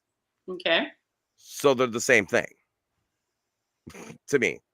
Yeah. As far as what side they fall on each issue, they both kind of got a my way or the highway point of view, and neither of them seem to be interested in the restoration of liberty for all parties involved. So I specifically didn't talk about abortion because talking about abortion to the average Democrat just does not go well, Mm-hmm. because no Democrat seems to acknowledge the liberty and rights of a baby. Mm-hmm. And the fact that if a woman has an abortion at 20 weeks, Democrats or girl power. If a woman has a miscarriage at 20 weeks, oh, it's a tragedy. I'm so sorry for your loss. Loss of what? You just said it wasn't a baby 5 minutes ago. Mm-hmm. So there's a dishonesty on the subject, and I get the understanding, and you don't want the government involved, and I'm all for not getting the government involved in everything, but there is a separate being with its own DNA involved in that scenario. Every other field of healthcare, I say it's none of the government's damn business. Mm-hmm. Like any informed person should be able to get any medical treatment they want, no matter what the government thinks, especially considering all the drugs being approved are being approved by people to get royalties from the drug companies. So in general, I'm not for the government having a say, other than advocating for the patient to get treatment. Does that make sense? Yes, I understand what you are saying. So and then of course, you know, like following up on making sure doctors are doing no harm. But again, on that abortion subject, I still come back to the same thing: do no harm, and then separate set of DNA. Mm-hmm. So and so, like, I don't pull out a full position on it because I'm pretty sure you're Democrat. You probably are pro-choice. Yes, I am pro-choice. I am not pro-abortion. Okay. And I think that's a distinction. But I So understand. I will ask you the one question, and it's concerning when I don't get an answer to it. Okay. What is the limiting factor? Up until what point? And I'm not talking about exceptions of rape, incest, or risk of Mm-hmm. the health of the mother or a non-viable pregnancy, because those should be exempted in all cases. Well, I would actually make an argument on the rape. Incest is usually to a child that can't safely carry a child. You know what I mean? So No. incest is kind of a clear B to me, but on rape, I think there's, as a pastor, there's a punishing the child for the sins of the father kind of thing in that. Uh-huh. But I can understand it, so I can go with that exception. So outside of those exceptions, because then when I ask for a limiting factor, people go back to those exceptions. Well, I'm not talking about those exceptions. Right. So outside of those exceptions, to you, what is an acceptable limiting factor? Because the problem is Republicans are willing to give to a degree for the most part, but they want a reasonable limit. Democrats won't give a reasonable limit. And so what you end up with is, if Democrats are in control, you can get anything you want. And if Republicans are in control, they're going to limit it as much as you want. And I don't think that serves the good of the citizenry. So what is the reasonable limit on, well, to answer your question, just straight out. So what is the next limiting factor for who? For me, there is no limiting factor. I would not have an abortion. I'm too old now to have kids, but No. That's not what I mean. Well, no, but so when you're, so in abortion, the issue right now is like they say Georgia's abortion ban, Texas's abortion ban. It's not banned. There's a limit. So it's dishonest to call it a ban. okay. Okay. So if you're not happy about the limit, what limit are you comfortable with? Or do you support abortion to the woman's in labor giving birth to a perfectly healthy baby and she can have an abortion? Oh, good Lord. No, that's Okay. no, I But am not. that's literally the law in places like Wisconsin and California. Like, no Okay. matter how much they say, if you go and look at the law, that is literally the law. And in California or in Wisconsin, or not Wisconsin, Minnesota. Sorry, Wisconsin. I didn't mean to besmirch you. In Minnesota, like, it's not only the law that they can perform the abortion, if the baby survives the abortion, the doctor's under no obligation to care for it. And after they reported 8 cases of letting a baby who survived an abortion die, the governor, what's that guy's name? Oh, yeah, Tim Walz, signed an executive order saying that the hospitals cannot report the information. So in the first like 2 months of the program, we had 8 babies born alive that were allowed to die and then no reporting since. But if you extrapolate over 3 years, you can kind of get a number. And to me, that's horrifying. So there has to be a limiting factor.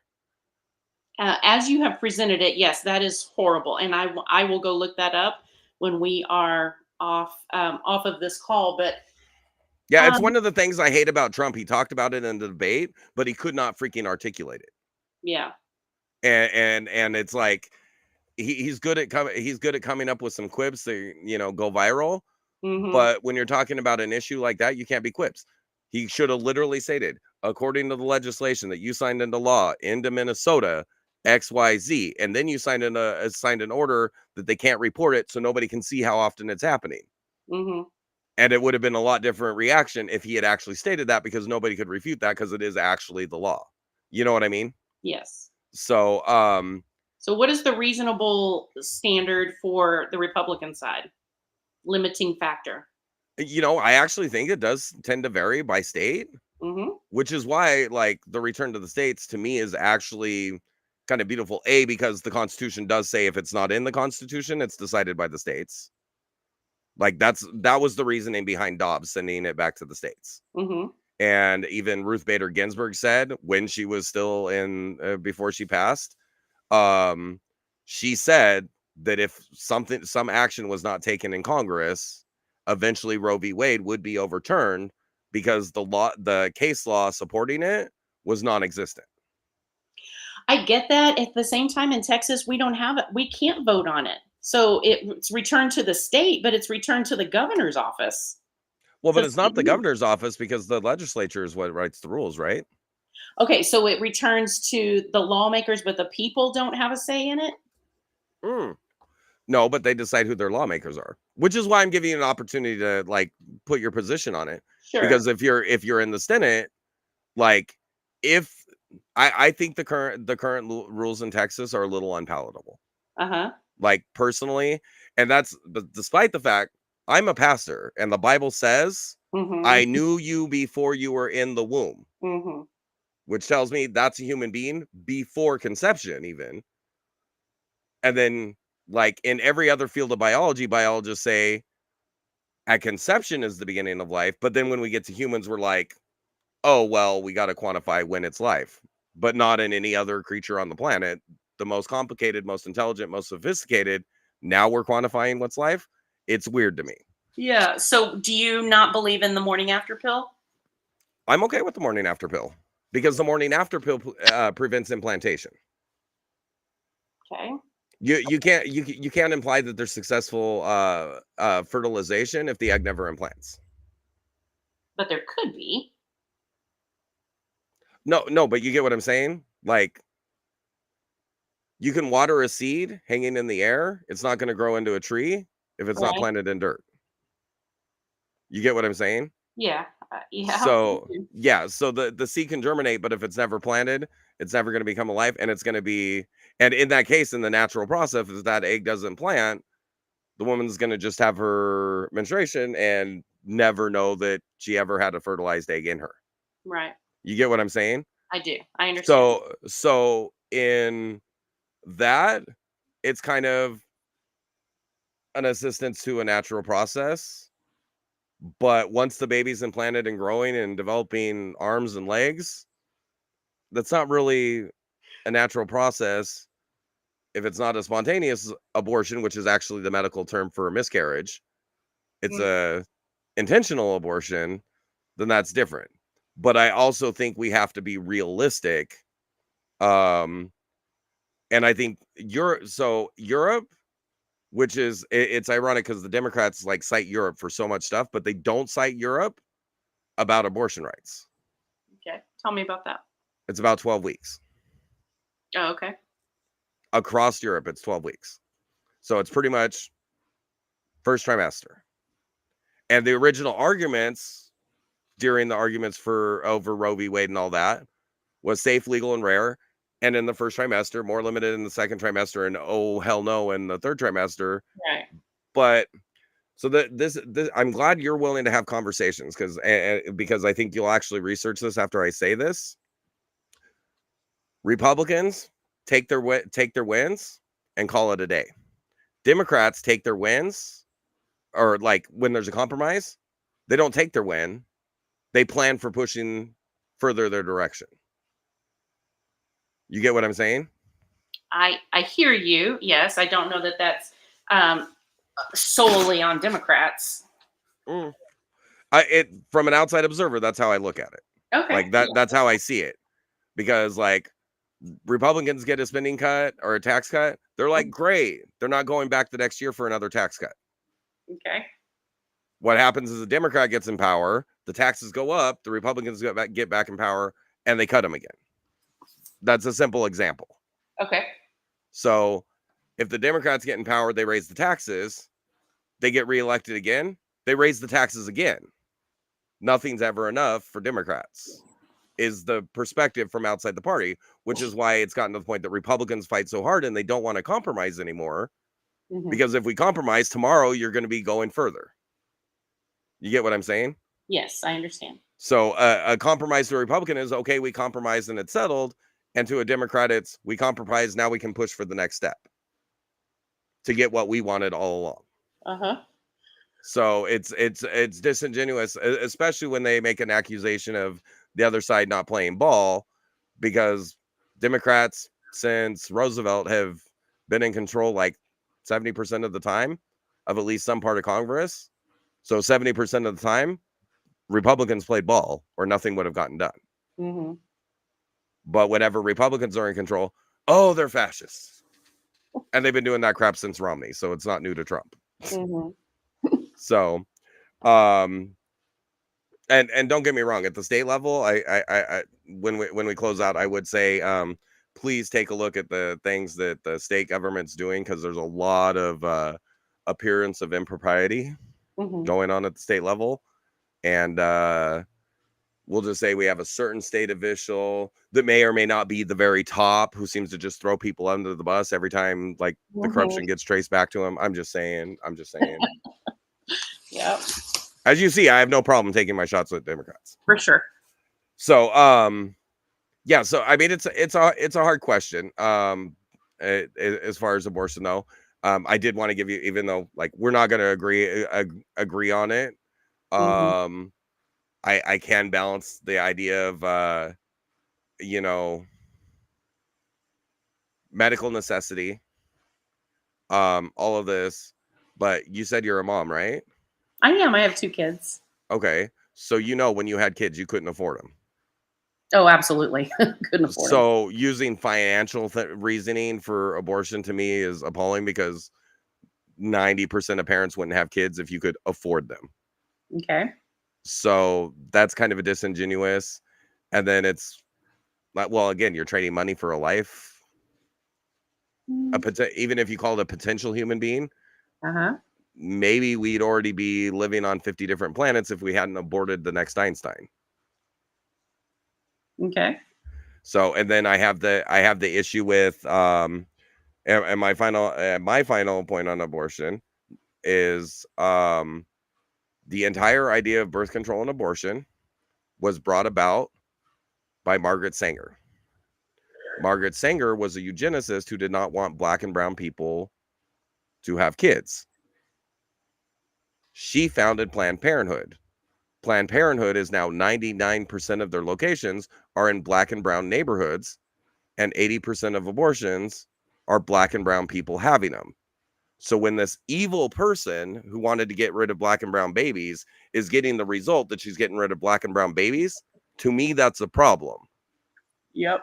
Because you cannot argue she was evil but then argue her getting what she wanted was good. I And hear then you, and you're right.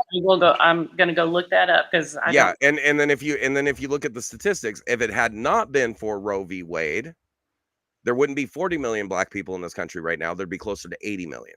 Mm-hmm. And that's just off the aborted babies, not to mention the fact that it's been long enough that some of those babies would have had kids too. So it'd probably actually be closer to 100 million. And would we even be having any talks about equality and equity if the African American population represented a third of the electorate? Well, I think that is certainly an interesting perspective and information that I want to find.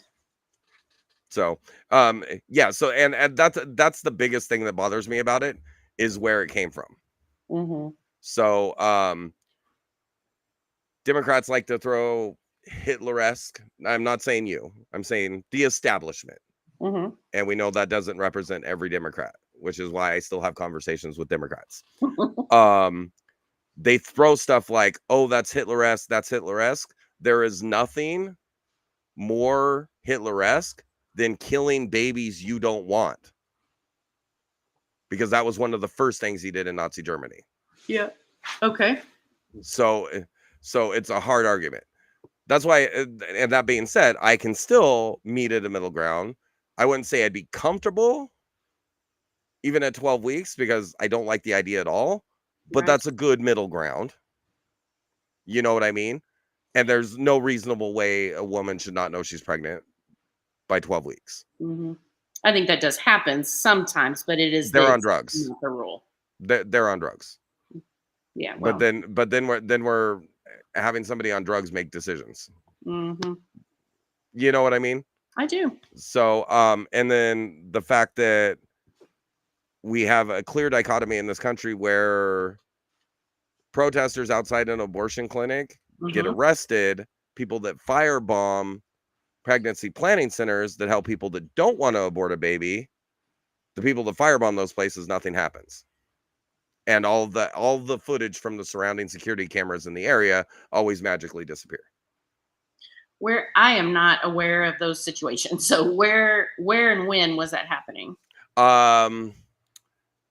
Just Google. Well, okay, don't use Google. Use I need to look and see what it was.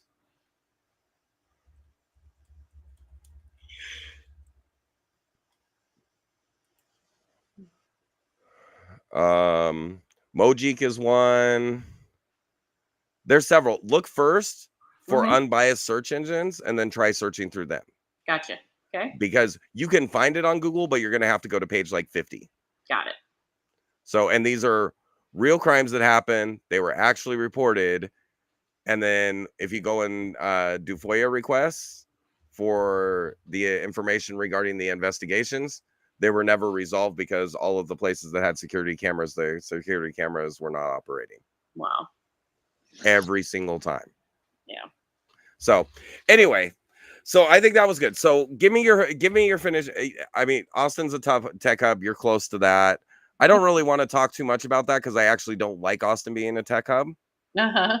Because California, when I was a kid, was gorgeous and beautiful and safe and is now a crap hole. Right. And Austin becoming a tech hub is bringing people from California. Yeah. I'm okay with the idea of a classical liberal, but that's not what we have in California. So, I would have voted for Kennedy. I would not vote for Newsom. And I mean JFK. I would have voted for JFK. Yeah. I would not vote for Newsom. Got if it. you follow me. Yeah. So, because I think he's not a Democrat. He's probably more appropriate for the Socialist Party. They're just such a small party and so stigmatized, he would never run as it. But you listen to him, everything he says is right off of their website. So, anyway, so that being said, go ahead, give us your final pitch. I think, yeah, go ahead, and then I'll say what I have to say about it. So my final pitch is this, and it's interesting. We didn't talk about it. It was on the list, but it just hasn't. Oh, what'd I miss? In our conversation, vouchers. Oh, yeah, School for the vouchers. funding for schools. Yeah, the funding for schools. So, and we touched on that part a little bit, but I am absolutely 100% opposed to vouchers, and that is kind of the basis of my campaign because I think that they will hurt public schools that are already struggling in so many different ways. So, I Okay, think so can I ask you a quick counterpoint question please, on that? yes. So why would it hurt public schools? Because you're not just removing the funding, you're removing the student that they're spending the funds on. Kind of. There in Texas, there are already 329,000 some odd students attending private schools. And Hmm. so, and the state's not paying for them right now to attend private schools, but if vouchers are Hmm. passed, they will be. And so that's going to take money out of the state budget that already is not apparently robust enough to increase school funding. Well, they have their little pool there of excess funds that they're not dispersing Hmm. to the schools and lower budget. That's a bigger issue to me. Not Absolutely. the not the vouchers, but that this jackass that's leading our state is Right. taking the money that was supposed to be redistributed from rich school districts to the poor school districts. And not doing That's the issue. amen, brother. Like, absolutely. Okay. Well, see, As far as vouchers, vouchers are the way we get to those vocational programs. mm, You follow what I'm saying? And we both agreed that that was good. So the idea of the money falling, and then let me put it another way, because you're a Democrat, so you should be like about rights. Shouldn't the taxpayer have the right for their money that they already pay for schooling to go with their student? well, but public, I understand what you are saying. Okay, but the Absolutely. individual person is not responsible for other people. That's where the line cross is. Like, you're like, well, it's going to hurt the other parents. Okay, but that's the other parents' problem. They can put their kids in private school too. I think about it more as those are public funds that should benefit the public, the community. So if I want to open up a private school and we're going to, But what I'm is the community? It's taking my money and giving it to other people that didn't earn it. well, that's what I mean. That's what public ed is, right? You collect taxes and you pay for your public schools Hmm. to educate the children of the community so that they become the next workforce and democracy and all of that. But if I want to open a private school and none of these private schools are monitored or regulated at all, and so I don't if think that's accurate. do what? I don't think that's accurate. Who? Well, so tell me more about that. Well, okay. So first, I don't think it's accurate because I think the State Board of Education still checks their curriculums and their performance levels, and then like the ultimate test is employment and college admission, which arguably, I mean, there's exceptions because there's bad private schools and good private schools, just like there's bad public schools and good public schools. Hmm. But on average, private schools do have higher college admission. They do have higher job placement out of high school. Yeah, I don't disagree with that. They usually have smaller class sizes and they have a lot of things that public schools don't because the public schools are educating the general public, 5.5 million students across the state of Texas, right? But Right. if I want to open and the State Board of Education does not care what curriculum private schools are using. They don't look into that. So just FYI. But if I want to open up a private school and I want to teach my kids whatever it is that I'm going to teach them, what if that doesn't benefit? What if I want to open up a Muslim school and we're all going to learn, you know, I don't know. I'm going to open up a school about and teach whatever I want to teach. How does that benefit the public? Because I'm going to get public funds for it. Right, but you're going to get the funds from the parents that the parents paid in taxes to pay for that student, and it's not going to cover the entire tuition. It's just taking the part that would have been allocated from the public funds to your student. Well, even to that point, I would say the kids that the governor the governor is saying that kids shouldn't be held in poor performing schools if they should have the opportunity to go to a better school, right?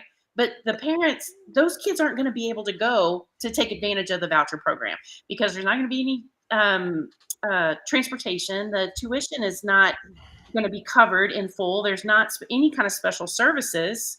So who's going to use the vouchers and who's going to stay in public schools? Yeah. So I think the majority. I don't blame the teachers. I think the majority of the problem in public schools is administration, direction, lack of flexibility in the programming. I think our STARS program is a huge problem. But Uh-huh. I also think teachers' unwillingness to stand up to the parents and say, no, your kid's not passing For sure. is an issue as Because well. you get backed And up. and how many and if you have to fail the student 2-3 times and they stay back a grade, maybe at some point the parent will start getting involved and realize their kid's going to get to 18 without graduating high school. Mhm. Maybe that's what gets the parent involved, because that's really the biggest issue with kids getting they're paying attention in school and learning the subjects is parent involvement. Yeah, unfortunately, we can't parent the parents. And Exactly. when we hold back our kids, then we're deemed on accountability and we're given a D rating, and then public Yeah, schools are failing. and that's my point. It's the administration, whether it's from the state or even at the local levels and in the schools. That's where the issues are. Yeah. And like the clearest example is using counselors to do admin work when you have a bunch of Amen. paid admins that every time I was in school, I saw them just sitting there at the desk. Yeah. Now, So granted, that's been a while, but the counselors were doing all the scheduling and the admins were just sitting there. yeah. Well, to like so many of the topics that we've talked about today, I don't there to me it is not, none of these are black and white. There's so much gray in the middle, and so many conversations that have to be had because and people willing to have them Right. because like we said, perspectives are everything and people's perceptions are their realities, but and somewhere in the middle of all of that is actually what's happening. Okay. So I will ask you a question um that I ask a lot of people that are pro government funding of programs, and Okay. that is, what government program does the government do well? Off the top of my head, I don't know. There isn't one. Okay. Like you look at the statistics, they're horrible. Everything that's been privatized or partially privatized, private industry does better. And that Mm. includes schooling. And the fact that we didn't have like a federal board of education or a federal Department of Education until LBJ, um it speaks volumes. Um but when we were number 1 in the country, most of the schools the kids were attending were not public. They were private. And the push to try and put a one size fit all, and that's the problem with public schools. It is failing because it's pushing a one size fits all. So if you want to reverse the trends of kids, if you get the public schools performing like private schools, parents won't want to take their kids out of the public schools. I don't And that's think the public bottom line. schools can perform like private schools because Well, public schools you can't afford to have 10 kids in a class. no, I understand, but most of the private schools don't have that either. Yeah, they do. Like some do, but the majority don't. They're still not they're still not up to the level of 30 that you have in public school. And Sure, that's an issue too. And we talked about like the teacher staffing and all of that before. right? So um anyway, so I just think the balance, but the taxpayer and the voter, I think the issue that they have with it is they continue to pour money into something that's not successful, and And I it's getting worse disagree and that they worse. continue to pour money. Public schools in the state of Texas hasn't they haven't raised the basic allotment in 6 years. That was That is ridiculous. But what I mean is they're still paying for something that's not working. but I take exception to that too, just because I believe that in so many ways it is working. Like, Well, you go to your public go I need people to go to public schools and go in there and see you what can't. right? I know. So you can't see one way or the other. So how do we know our public schools are failing based on the comparison to other countries there are so many things that go into that. Like we were talking about Denmark, well Finland is number 1 I think in the world all the time. Yeah, their entire country isn't as big. I don't think as Texas. I'd have to look that up, but their poverty rate is 8% as well. So are we comparing apples to apples? Okay. So I will point out, you say that it is successful, but Texas has a 28% illiteracy rate. Based on what? Based on the survey that says number 1 is an 11% literacy rate in New Hampshire, people coming out of public school that are literate, like being able to read and write. So what survey is that? This is World Population Review. Oh, well, I would trust that, yes. I Okay. can't speak to that. 11%, 11% illiteracy rate in New Hampshire, 12% in Alaska, 12% in Vermont, Montana is 13. You got a whole bunch coming at 13, 14. But then you go to the bottom, and the bottom are hi there. I see you coming on. We're wrapping up this interview, and then I'm going to be right with you. Okay. Thumbs up. All right, awesome. Okay, so the five worst are New Mexico, California, Texas, Mississippi, and Louisiana. Okay, so even in the best, you're saying 1 in 10 can read? And that's still horrible. Yes, that's horrible. I Yeah. just don't know that I agree with that. Who's going to Harvard? Most of the people that go to Harvard, most of the people going to Harvard Or from other went to countries? private school. Yep. No, And go look at the no, statistics. no, totally. But that's not usually why they're going to Harvard. They're usually going to Harvard because mommy or daddy could pull strings. Well, and I don't disagree. Even if whatever, even if most of them are from private schools, I'm thinking yes.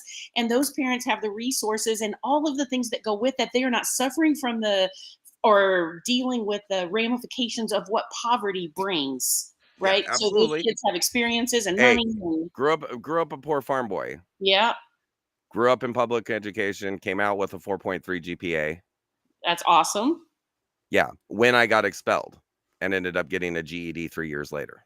So That's awesome. anyway, Gotcha. so yeah, so it's an issue. Anyways, so thank you so much for joining me. We got to wrap it here. What I will say, again, like I'm not part of either of the parties in this race. Sure. There's a Republican, there's a Democrat.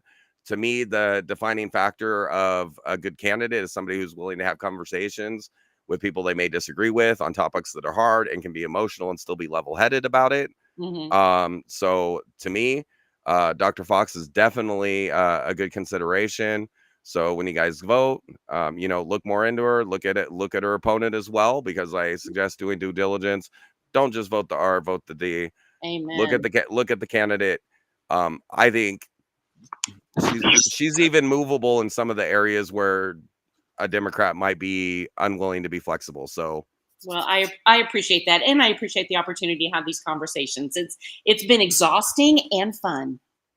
I appreciate it. Well, hopefully it's okay if I touch back with you again after the election, and win or lose, I still want to get more of your input on how the electoral process went, because I've had a lot of input about the election process here in Texas. Yeah, that'd be great. I'd love to talk about that. All right, great. Well, again, it was nice. It was nice to talk to you. Thank you for joining us and making the time for a little bitty podcast like that, like this. But now we're gonna say goodbye, because we do have Perla B, whose last name I'm not even gonna try and say. I'll let her say it. All right. You have a good one, Dr. Fox. You too. Bye. All right. Now that was kind of a joke a little bit. Our next guest is going to be Perla Bojorques, I think is the way you say it. Yes, you pronounced it perfectly. Yay! Okay. So that one ran a little long. As you can see, I do have questions that I kind of dole out there. But my idea is to generate conversation even in topics that we're not necessarily going to agree. While we're talking, I'm going to change all the banners and the flyers and everything. But she's the candidate for the Texas House of Representatives, yes. 93rd District, right? Yes, and we are in North Fort Worth, but we encompass a little bit of Keller, Saginaw, Hazlitt, Eagle Mountain, Saginaw area. So, okay. Cool. I'm going to switch you over to this side because I'm about to put up a banner with your name. How exactly do you read on the ballot? So I make sure that I put this up here exactly as you're listed on the ballot. Yes, so on the ballot, it is State Representative District 93. Okay, and Perla Bojorques? Bojorques, yes, first and last name. So I actually, I might not have a good accent, but I actually pronounced it right for the most part? Yes, because not everybody, actually almost nobody knows that J just sounds like an H. So when you're saying it, you're not saying Bojorques, you're saying Bojorques. Okay, so yeah. I'm not your average gringo. So Nihongo oshimasu. Oh, okay. Yo govoru po-ruski. Yo hablo español. And a little bit of Tagalog too. So I'm working on my 5th language. Awesome. I understand a little bit of Russian, and it was actually Ukrainian because I had a Ukrainian student, and so he would say, Это "Cookie." правда? Yeah, and so I just a Ah, little bit, and obviously just teaching, what I needed, and it was mathematics, and so, but I do speak. I'm very fluent in Spanish and English. I've also understand Portuguese, and I've taken a little bit of French. So I'm not fantastic. fluent in those other ones, but I can definitely pick up the vibes. To me, it's a little frustrating that our country does so horrible about languages, and a big part of that is because they don't start it until junior high and high school. Well, also it comes with a little bit of privilege of we go to other countries and expect them to understand English versus us brushing up on the language before we travel abroad or to Mexico or wherever we're going. We just expect tourism to cater to English speakers. Yeah. So, And it does in a lot of places. yeah, So, I mean, 'cause it's but for, I lived in Russia for 2 years, and a lot of people do speak English and they relish the opportunity to practice their English. But if they don't speak English, they don't give an F where you're from or what you do. yeah, they just like Like, stare at you. you're in my country, you're not speaking the language, I don't give a care about you. Hey, I'll say niet. Yeah, неправда. Yeah. So welcome. Thank you. So now, what is your current position? What are you doing now? Yes, so I'm stay at home now, but former paralegal. I've dealt with family law, immigration, civil, a little bit of criminal. I actually have a mortgage loan originator certificate as well. So I've studied banking and housing laws, federal, national laws, because they're all over the United States. And I was a precinct Okay, chair. let's face it, paralegals do the majority of the work, so you're actually the lawyer. So You know what? I'm gonna pick one bone before you even get to Yeah, Congress. yeah. Stop writing laws so only lawyers can read them. And you know what? I love that you said that because it's the language. Even when we put propositions on the ballot, people don't understand the wording and what they're even voting for because the language is so misleading or gray. And it takes a lot of like guides, and people are like, do I vote for this? Do I not vote for this? Because of the legal jargon that is not understood on basic levels. So Mhm. I agree. It needs to be less gray in the legislation and very just direct and transparent language. Mhm. So, why did you want to join? Why did you want to go and represent in the House? Yeah, So so what's your area that you're in there? You it's said North Texas, but North Fort Worth. It's off okay. of the Well, I'm down here by I-35. Crockett, so I'm not. I'm a few hours away. Yeah, okay, yeah, it's North Fort Worth. My boundaries go up all the way to the Denton County line. So it is the North Tarrant area. Okay, I spoke to a candidate from Denton County. Okay, So interesting. Okay, awesome. that's kind of cool. So So my yeah, why, yes. So again, with my background, I have been reading. Hey, paralegals are the backbones of law firms, FYI, and I have helped manage one. So yeah, no, I have been reading the bill and the legislation, and I was like, oh my gosh, like people don't understand how this is going to affect families and small businesses, and so I've just been really, really keeping my eye on the bills in Texas. And it was once they started doing weird wording around the public schools and even like the mandates that they pushed. We have to have a secured armed officer at every public school. Great, fantastic safety. I'm all for it. But that mandate didn't come with any funding. And so these schools that are already underfunded, yeah, had to because they provide. haven't changed. We were just talking about that. They haven't changed the Yeah, funding in yeah. 6 years. So again, I've just been keeping my eye on these bills, and it wasn't really until it started affecting all the public schools and all the schools around us are in deficits, and it's like, okay. But my opponent is a voucher pusher, and I literally reached out and I was like, where do you stand on this issue? And he was like, I am unapologetically for vouchers, and I was like, heck no. So I started as a precinct chair, and I mean, I've always done it. I'm a community advocate, right, my entire life. But when he said that, I was like, I'm going to be a precinct chair. I'm going to make sure people are registered to vote. I'm going to make sure that they're educated and understand the language on their ballot. And all year, I was like, who's running against this guy? And they would be like, nobody. I was like, okay, weird. Even on the Republican side, right? And I was like, who is going to run against Nate Schatzline? Because he's not representing our district. And so it was nobody. And as a precinct chair, I did as much as I could. But I knew that if nobody else was going to step up, he was just going to walk back into the Texas House and do shenanigans. So October of last year, so I've been campaigning a year now. October of last year, I said, put my name down. And if nobody else steps up, I will do it. But really, it's the public schools. And like I said, as a community advocate, and even just knowing that nobody really represents our district, because my opponent is all fighting culture wars versus, hey, our infrastructure has not met its needs in a very long time, but you're too busy focusing on X, Y, and Z. What? Okay, so when you oh no, we're gonna have a good conversation here. Okay, Good. so to Right, start yeah. off with, and kind of my kids are out of school, Yes. so I don't have a horse in the race here. But You the kind of idea do. that pushing vouchers is not representative of the district, that alone, like that topic, to me, I think it is. And I'll give you an alternative perspective. I can do with my money better than what the government can do. Sure. You know what I Especially mean? since they kept it all and didn't even, we had a surplus. And Yeah, didn't they have a big surplus that they didn't Yeah. distribute to the smaller schools like they were supposed to. Yeah, no, I understand I understand how crooked Governor A is. Like, Yeah. And I'm not going to argue. don't get it twisted, but you have to acknowledge the Texas illiteracy rate is 30%. Oh yeah, Texas education is not anything to brag about. And that's kind of embarrassing on a national level, right? We're the biggest state. We should be able to do this the best. But I want to bring it back to how you said that this doesn't affect you. It really does. Because when they start giving your public schools a bad grade, if it's not an A, B, or it keeps dropping, your property taxes are going to be affected. Because people want to move where the school districts have a good grade. That's Which everybody drives moves up the property values. Yes. And So I if have that's an issue with that too. I think property Yes. taxes should only be assessed once when you buy Yes. your house. Yeah, and they need to be capped Because it's a wealth tax, which is stupid. Like, Yeah.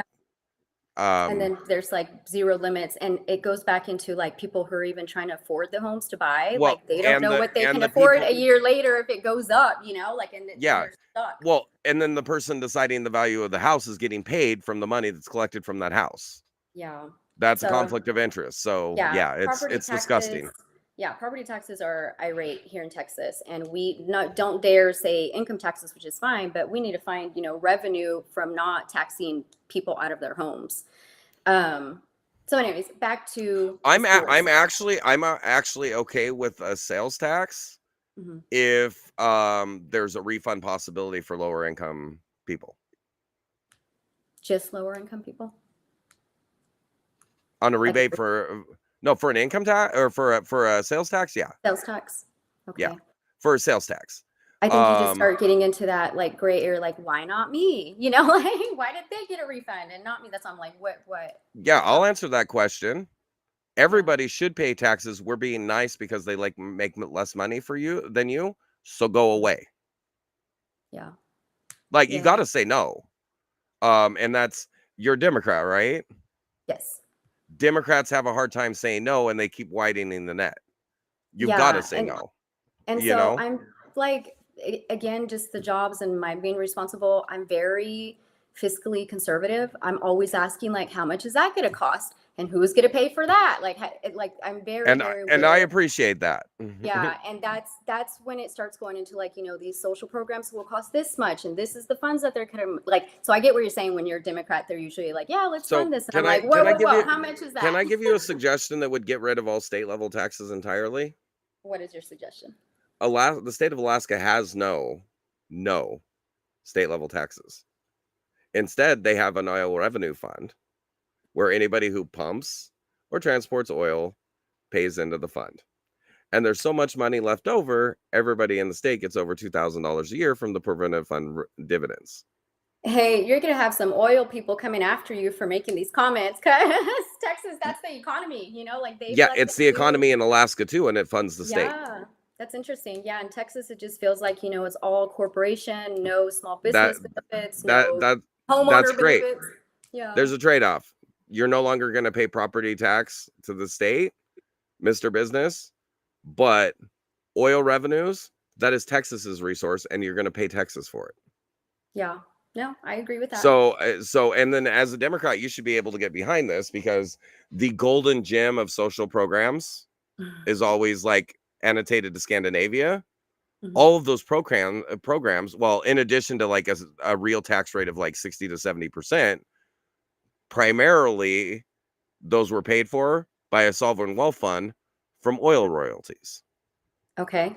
So the people of Texas, great that you're giving us jobs and all, Yeah. but that is our resources you're taking out of Texas. Yeah. And the people of Texas have a right to get royalties off of that, which is Yeah. the stance that they took in Alaska, and it's the stance that should be taken in Texas.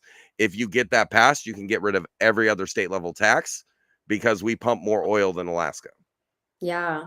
I think you just gotta, convince the big boys Now, upstairs that they gotta pay. Like, hey, they were saying, pay your fair share. Hey, they're always, but then here's the argument you make when a Republican pushes back. This is the beauty of being a libertarian. Like, I'm eventually going to run for office as a Republican because fiscally they're more along my way.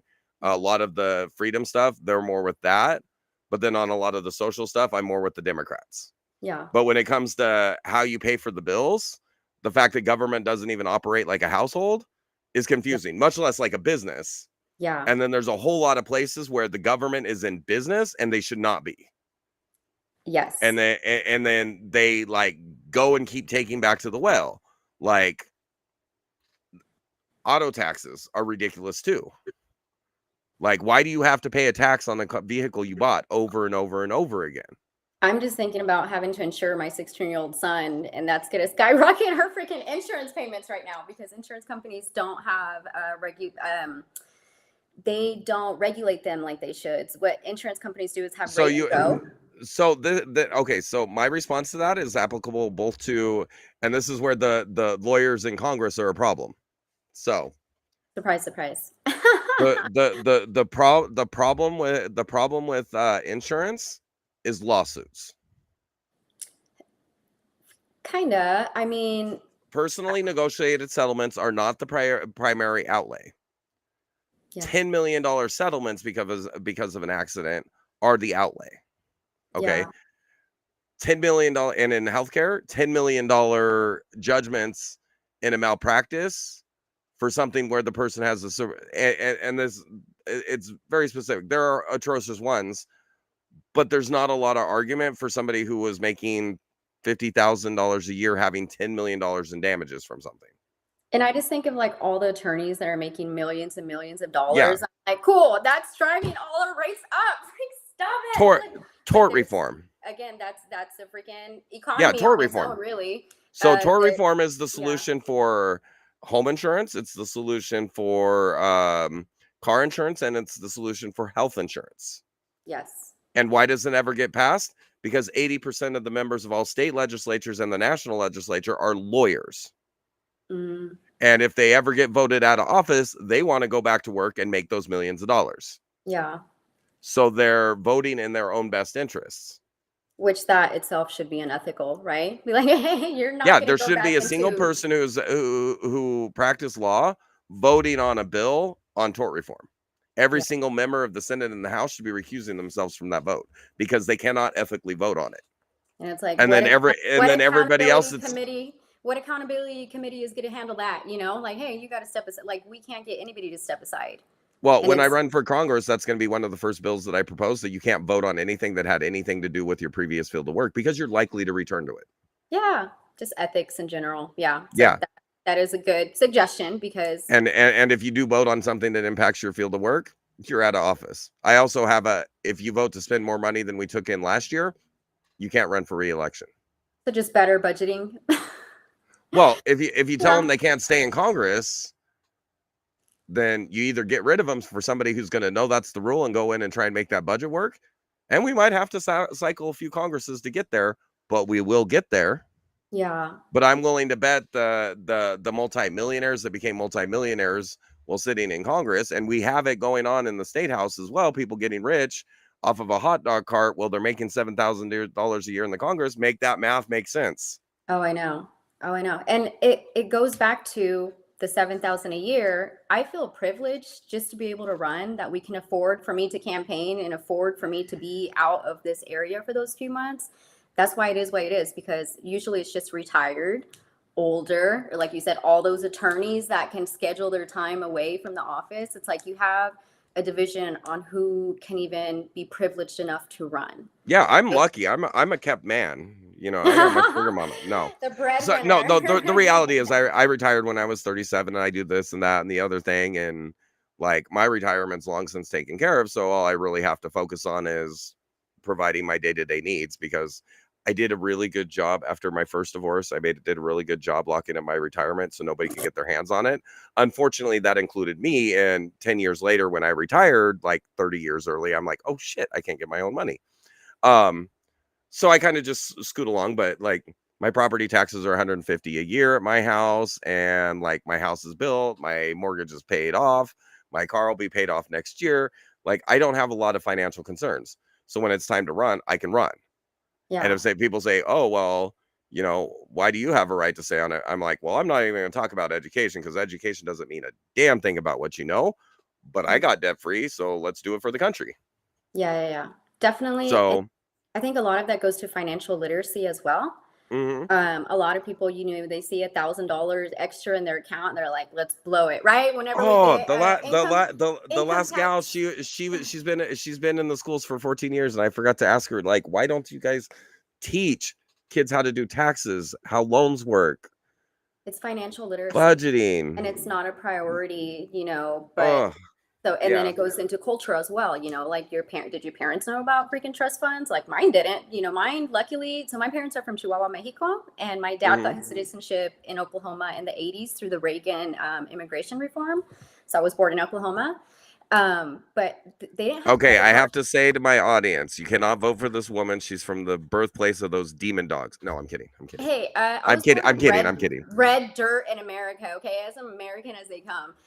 No, Um, I was just teasing, because oh my God, Chihuahuas are yappy, but no, it's okay. it's actually a beautiful area, and I've been to a couple of the old temples over there. Yeah, I don't know if you've been to Tahlequah, but they do like tubing down. Okay, it's beautiful. Yeah. Anyways, back to my thing. So in Mexico, they didn't have credit cards or anything like that up until most recently, right? So my parents were very, very fiscally responsible. It was almost not all cash, but you paid your bills before you went and splurged.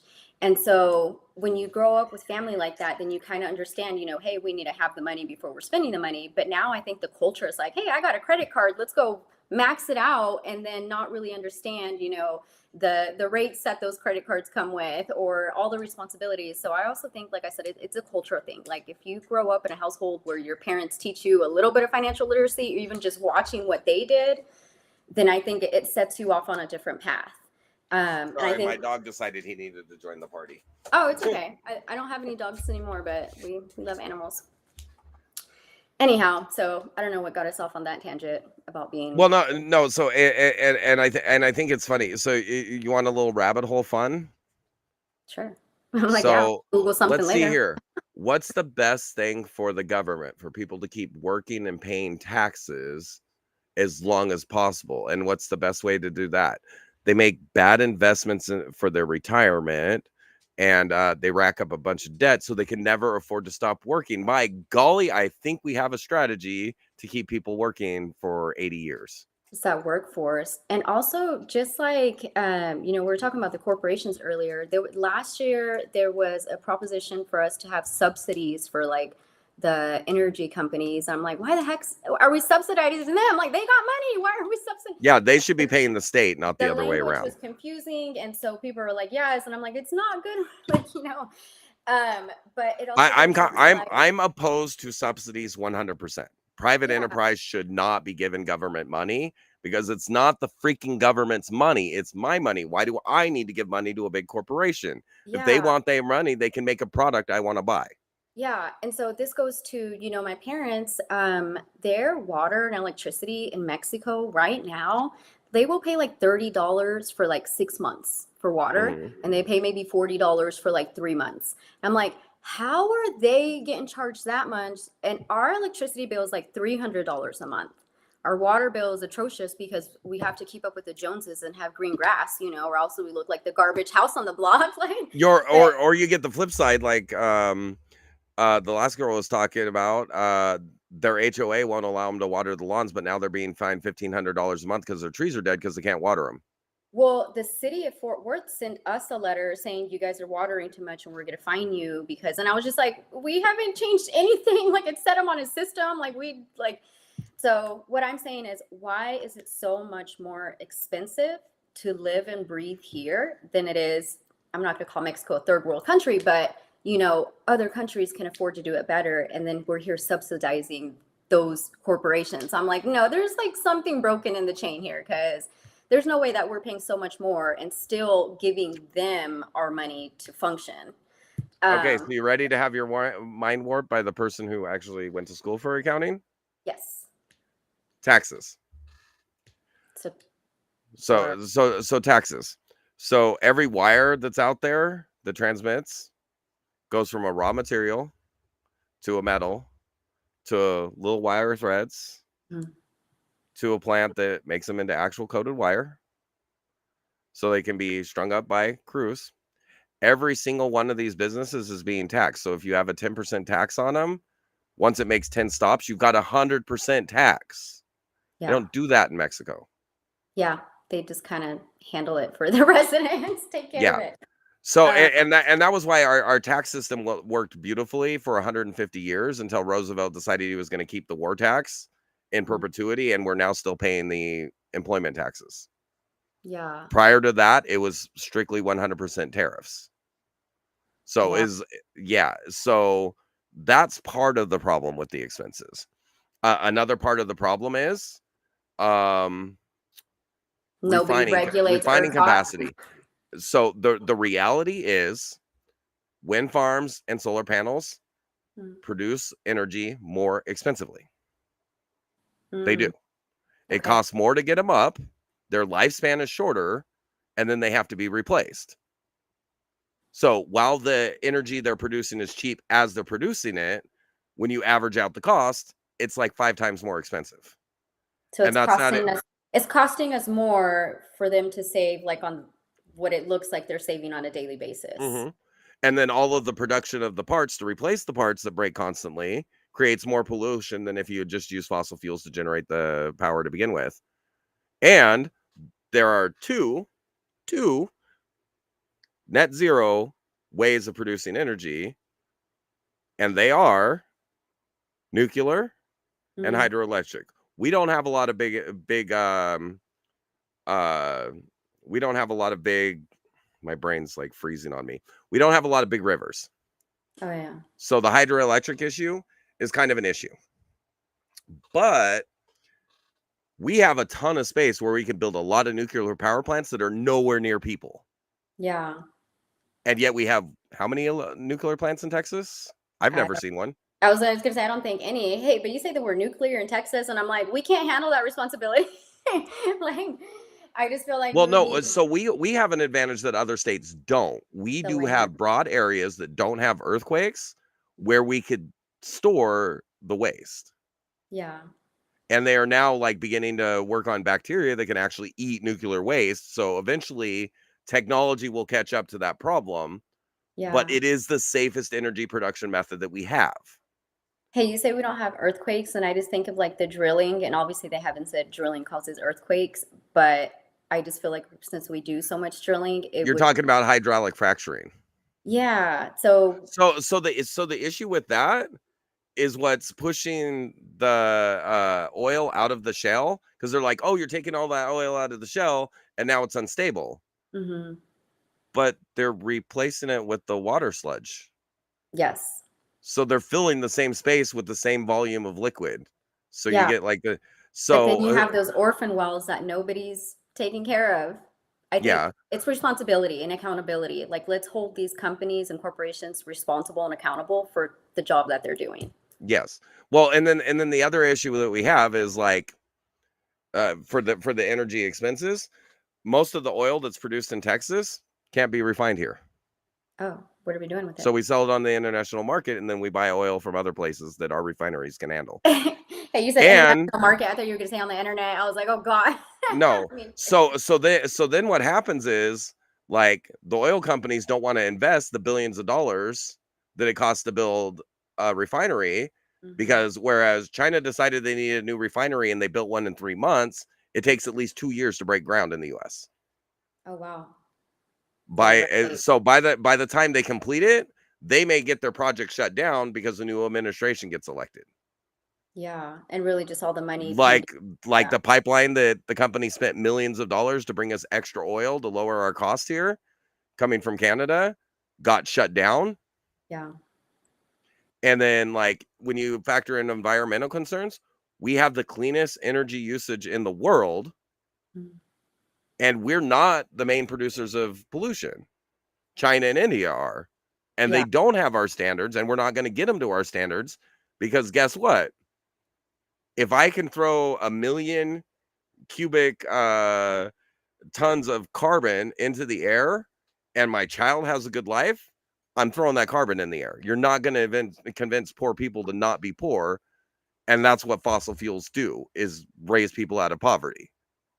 Yeah, but you're cutting corners. How you're saying if you can do it, you're going to do it. No, I'm not. I'm not advocating that. I'm just saying, like, the poor countries that are actually the polluters now, not us, because we capture as much as is possible, and we will keep getting cleaner as the technology evolves. You can't force the pace of development of technology. Yeah. But our technological advancement is ridiculous. And yeah, of course, like, the companies, they kind of have this idea that they want to be as clean as possible because they want the support of the people around them, because the people around them are their workers. If their workers get sick, they're going to blame the plant. Yeah. You get what I'm saying? So Like the idea that they're just going to go, whatever. yeah, exactly. So the idea that they're going to just go willy-nilly, that's not actually how business works in the United States. But it's easy to villainize the corporation. But every big corporation is literally just a small business owner that succeeded. Yeah. Like, I mean, that's a fact. We vilify corporations, but all that it signifies is the American dream works. And 100 new corporations, like, cross $1 million every year, which means that's 100 new people that made the American dream work for them. So why are we throwing obstacles to corporations? The market's going to decide whether the company should exist or not. So let the market decide.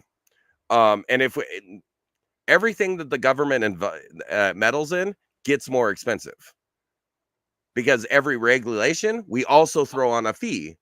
Well, guess who's going to pay that fee? Not the corporation, because the corporation has no money. All the money comes from the customer. Mm.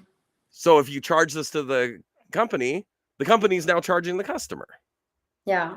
So, and then the other part on the renewable energies, all that energy has to be stored and then converted. So you need power inverters to convert it to alternating current from direct current. And then when you store it in the batteries have about a 3-year life cycle. So that's a most expensive part of the system is the batteries, and you have to replace them every few years. Yeah. I think I'm just coming from like Oklahoma and Kansas. There's so many windmills, and like nobody has complained about them ever, right? That's a source of energy and how they're doing it other, because it's the plains, it's super windy all the time. But here in Texas, as soon as you say windmills and solar, and like you're saying, you know, it could be more expensive or it is more expensive. But here, I just don't feel like we've diversified our resources as well as we could have. So there is one major difference between Oklahoma and Texas. Mhm. What's the population of Texas? Oh yeah, millions versus the little panhandle area of Oklahoma. And Yeah, they're 4 million in Oklahoma. There's more people than that in the San Antonio metro area. Yeah. So that's the difference. Less people are complaining about the windmills, or well, there's not people to complain. mm-hmm. And I don't think people complain about the windmills, but it's the push that you gotta. Oh yeah, no, I'm saying diversify. When the technology is not there. Oklahoma has higher energy rates than we do, and they're using all renewable energy that's supposed to be free. Mm. You know what I mean? Yeah. So and they're not using all. So I don't know the exact percentage, but they still have coal and natural gas power generation, because the sun doesn't always shine and the wind doesn't always blow. Yeah. Which is where the storage comes in. And no matter what, if you're storing energy, you have to replace the batteries, because batteries have short lifespans because the technology is not there. Yeah. You know what I mean? Like electric cars. We've had the technology for 50 years. Nobody could make it effective until Tesla managed it. And why did he finally manage it? Because the battery technology advanced. Yeah, and then you got all the issues with the charging it, whether you have it installed in your home or you gotta go find a supercharger. So like, yes, I don't care who buys a Tesla, but I still feel like there's like that barrier for anybody who wants to Oh, have I have like, a problem with anybody who drives a Tesla because of the biggest jerks on the road. my neighbors are super kind and they were on the list for the How truck for like 3 years. And so how I often don't, are you around these Tesla drivers though? I mean, Like on the road. yeah, you know what? In North Fort Worth, I mean, there's Teslas, but they're not everywhere. I don't feel like they're, and probably I don't know where. Oh no, you did say where you're at. Where'd you Well, say I'm in Crockett you're at? before Okay. that Livingston, but I worked in Houston every day. Okay, that's what I'm saying. I'm And like, every person who drove a Tesla, a BMW, or a Mercedes drove like a jackass. it Every single said one. like the ego of driving that brand or Hmm. something. Anyway, so my neighbors have the Tesla truck and they're super kind. They're both veterans, and when they Hey, order them, I love y'all that thing. deserve it. Y'all deserve something nice, whatever you want to spend your money on. Like, you do that. Exactly. Well, and that's the point. Whatever you want to spend your money on, but not everybody can afford an electric car. We're nowhere near getting them affordable for the average person, and And so then you all the have put all the battery issues. yeah. My issue isn't the involvement of solar and wind power. It's the push to push it faster than the technology. Yeah. And And I'm not saying that. all these solar companies, their assets get bought by the oil companies when the companies that built the wind farms and the solar farms go bankrupt because you can't make a profit. Mhm. And that's No, what yeah. happens. Yeah, and I've never said, let's stop using fossil fuels. I've just always said if we are going to transition, it needs to be slow and Mhm. steady, because nobody needs to lose, like, everybody's like, we're going to lose these jobs. It's like, no, no, no. We're going to use the training, whoever wants to switch to whatever side, but you still have to train all these people to do the different jobs. So I don't want anybody to ever be out of a job. I want them to get trained and be, what are they, like, cross training, right? If you work in an office, it's like you can work the Mhm. front, you can work the back. Like, we need to cross train as many people as we can and diversify. And again, just what is making more sense for us in Texas. Okay. When you get to Congress, can you do something with me for me? I'm gonna stay in Texas, honestly. No, but can you do something for me when you get to the state house? What's up? Uh make hotel fees and resort fees a percentage of the rate. Like, already included into the fee? No. Make it based on the rate of the room. Instead of like their own. Yeah, because it's a set dollar amount. So you get a $30 room and you're paying $47 in taxes. Oh, yeah. I guess I don't ever really think about that because I just accept it as it is. I'm just like, oh, it's Yeah. $130. All right, but I don't. Well, that's fine if you book a $200 room and you pay a $34 tax. Oh, that's not that much. Yeah. But if you're booking a $30 room, I think we'd have more tourism in Texas if the resort fees weren't so high. Yeah. Well, the problem with that is a lot of those, like the smaller hotel, whatever, like their property taxes are irate. Like they. Well, no. I'm specifically talking about the hotel and resort taxes, like specifically the state levies. Okay. Let's get rid I'm of like, that. man, I was like, they're technically small businesses, and their property taxes are not okay. I already explained my issue with property taxes. I think it should be a one time one and done, especially in Texas, which I hope now that I've mentioned it, you'll go and look at the state financial budgeting in Alaska and see how applicable it would be to Texas, because there is probably Texas. Well, California, they'll never be out of debt. They've ruined their state forever. But Oklahoma, Wyoming, Texas, there's no reason for them to have state taxes because they are selling their resources and nothing's going back to the citizens of the state. Yeah. So that has to be fixed. I don't know. I know you said your kids are older, but you know how they have like tax-free weekend when you go back to school shopping? Yeah. I'm like, this is like 2 days out of the year. Like, why can't they, like, even like a month before, from like July 18th to August 15th or whatever? But no, that's like, can we not? And just well, and then I state? argue it's supposed to be to help low income families, and like the 8% isn't the problem, the 100% is. It's just chaotic. I don't Yeah. even like, yeah, no, it's not enough. And thank you, but in Spanish, there's a saying called buena intención pero no ayuda. It's like, it's a good intention, but it doesn't help. It helps how many people by doing that. So yeah, no, I agree. We need to reform or shift something. But the state of Texas wants more economy, wants more revenue, but they're going about it all the wrong way. And I Yeah. know how Well, to say we don't want our property taxes to keep going up. Yeah, but then they well, keep and I don't slashing understand funds. why Texas can't wrap their mind around, especially since it's supposedly a bunch of Republicans. If you need more money for this, then get rid of other stuff we're spending money on.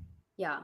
No, and they pick and choose, obviously like the programs that they cut and the funding for, like I said, the public schools Yeah, here. you can't cut funding to any programs that pay your buddy's business Yeah, and here they because your contract. buddy made you a shareholder and that's making you rich. Thank you. I was going to say they're contracting their friends to get the jobs done, and that also should be very illegal to benefit. It is illegal. I know, but they then just let it go. They just let it go. So we need legislation around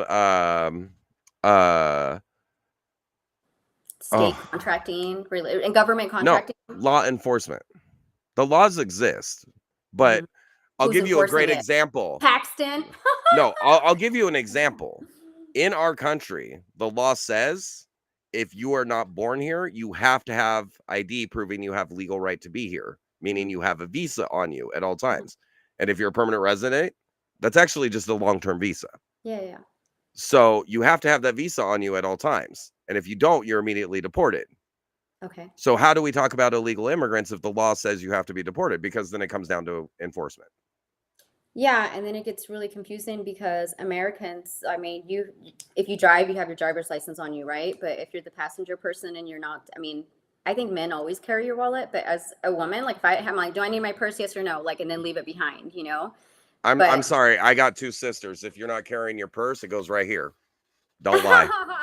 I'm not even going to get into the topic that nothing fits there or holds. Okay, so you look young enough. You look young enough in case an event for cocktails comes out. I doubt you ever don't have your ID.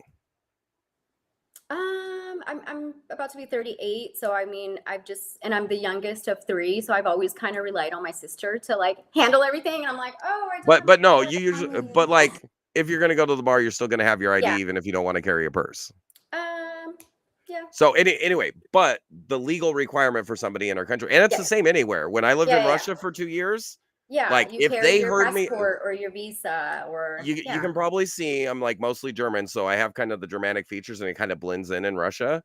So like nobody said anything to me. The minute I opened my mouth, any law enforcement officer around me was on me asking for my documents. If I had not presented them by midnight that day, I would be on a plane back to the US.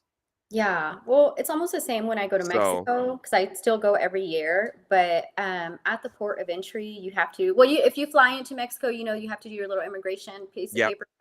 Well, you have to keep that in your passport on you at all times because they have checkpoints, and I'm okay with checkpoints. And I think maybe because I've gone through them my entire life that I'm not like, oh, I'm being harassed, like. Yeah, but the verbiage on the law here is any law enforcement officer. So. Yeah. It doesn't specify like border control or border control checkpoints. So to me, it's. I'm not even making the point on the immigration because carrying your identification if you're not a citizen. Yeah, I mean, and that's the way it works. And it's funny but then because you get into like discrimination and profiling, and it goes back into what. It's not profiling. If you sound like you're from another country, you probably are. Yeah, but what if you were like born here, and you like. If you sound like you're from another country, you probably are, because like 1% is the percentage that actually lose their accent. Yeah, but it's just a line that and that's what I'm saying. Why? I feel like if they're, so I've already gone through this, and they've passed them in other states, and they've found them that it's discriminatory because people cross the line, and they go. Okay, I understand, but what is the line when the law says? If you came here from another country, crossing the line. Okay, well, we're not talking about that, and profiling is wrong. But that's not general. But what generally happens is the person gets pulled over for going 70 in a 45, and then they're asked for their documents. Yeah, you get what I'm saying? Yeah, I just know people who have been profiled even though they weren't. Okay, so that's what I'm saying. Okay, that's their side of the story. Okay, but Harvard University did a study in New Jersey trying to prove racial profiling in ticket stops. And what they found was black and brown people were 5 times more likely to speed, but 30% less likely to be pulled over. Interesting. So they did a study trying to prove racial profiling, and they proved it was the opposite. If anything, white people were being profiled. Yeah. So what my point is, and I respect officers. I have family, that are officers, even still officers. So I absolutely want their safety. But we've just had, the bad apples, and I think once you have one, you lose that trust, and Okay, but we've got more illegal immigrants than we have bad cops. Do we though? I don't know. We don't have 20 million cops in the country, and we've got at least 20 million illegal immigrants, because 12 million have come in the last 4 years, according to the government statistics. I feel like we have, and before that, the estimate was 15. So that means we have at least unions. 27 million. We have a lot of police unions where some officers have gotten away with more than they should have because I understand that. Yeah. But the law, okay, but the law in most states is if you're pulled over for a traffic stop, Mhm. you are required to present your documents. Yes, absolutely. Period. The end. Yes. Okay. Everybody else in that car has a right to remain silent. Mhm. So if they have an accent that might flag them as a foreigner, they have a right to shut the F up. Yeah. And then that person's not going to have any reason to ask for their documents. But the law states any law officer may ask for your documents proving your right to be there. And what is the danger? If you are allowed to be there, you're going to have your documents. You already present your ID. What's the danger? Well, the danger is that they're going to find somebody who's actually not supposed to be there. Mm-hmm. So they're saying, oh, it's discriminatory. Why? Because it's going to catch the people that aren't supposed to be there. Mm-hmm. And if somebody is legally supposed to be there, even if there is a problem, they're going to be able to prove they're a U.S. citizen. And the argument they can't, I would challenge, then how are you living in the country, renting, buying cigarettes, buying alcohol, in Texas, going to vote? You can't exist in society without identification. So they're going to be able to prove their ID at some point. It might have some issues, but you get what I'm saying? Yeah. What you're saying, I'm just like, what would be the marker? Like you're saying your accent, right? I'm saying they're going to do it to people of color. So it's like, what would be the I don't agree with that. I think that's it's ironic because the side of the aisle that pushes that Mhm. is the side of the aisle that had the slaves and split the country in half to keep their slaves. The other side formed the Republican Party to end slavery. Mhm. That's why the Republican Party was founded in Wisconsin.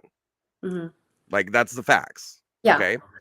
After slavery, they killed Abraham Lincoln, and his Democrat vice president took office and immediately tried to reinstitute slavery. Mm-hmm. Okay. Then the Congress tried for 20 years to reinstitute slavery. Then they passed segregation laws, Jim Crow laws, all of that. And then when the Civil Rights Act finally passed, it's great the Democrats say that they're the civil rights advocates, but when the Civil Rights Act passed, 2 Democrats voted for it. Yeah, and that's like 1965. So I'm just like, it hasn't even been 100 years, but okay. And I feel so like when we're that like trying to correct it here. No. Okay. So then what's happened past then? Well, we have Democrats saying that it's racist to ask for ID, as though people of color can't figure out how to get an ID. Yeah, I don't think it's racist to ask for identification, like you said yourself. Yeah. But that's what I'm saying. It's just what markers are we going to ask for, But we do have standards about when officers can ask for ID. There has to be a reasonable articulable suspicion. Yeah. And somebody in this country that speaks no English is a reasonable articulable suspicion that they're a visitor to this country and legally obligated to prove they should be here. Yeah, but see, I'm thinking about like my mom. Like she's like the sweetest woman ever, and while did she immigrate? Yes, but here's my thing. So then the law says if a law officer asks her for her identification, she has to present Hold it. on. Hey, let me finish, Rob.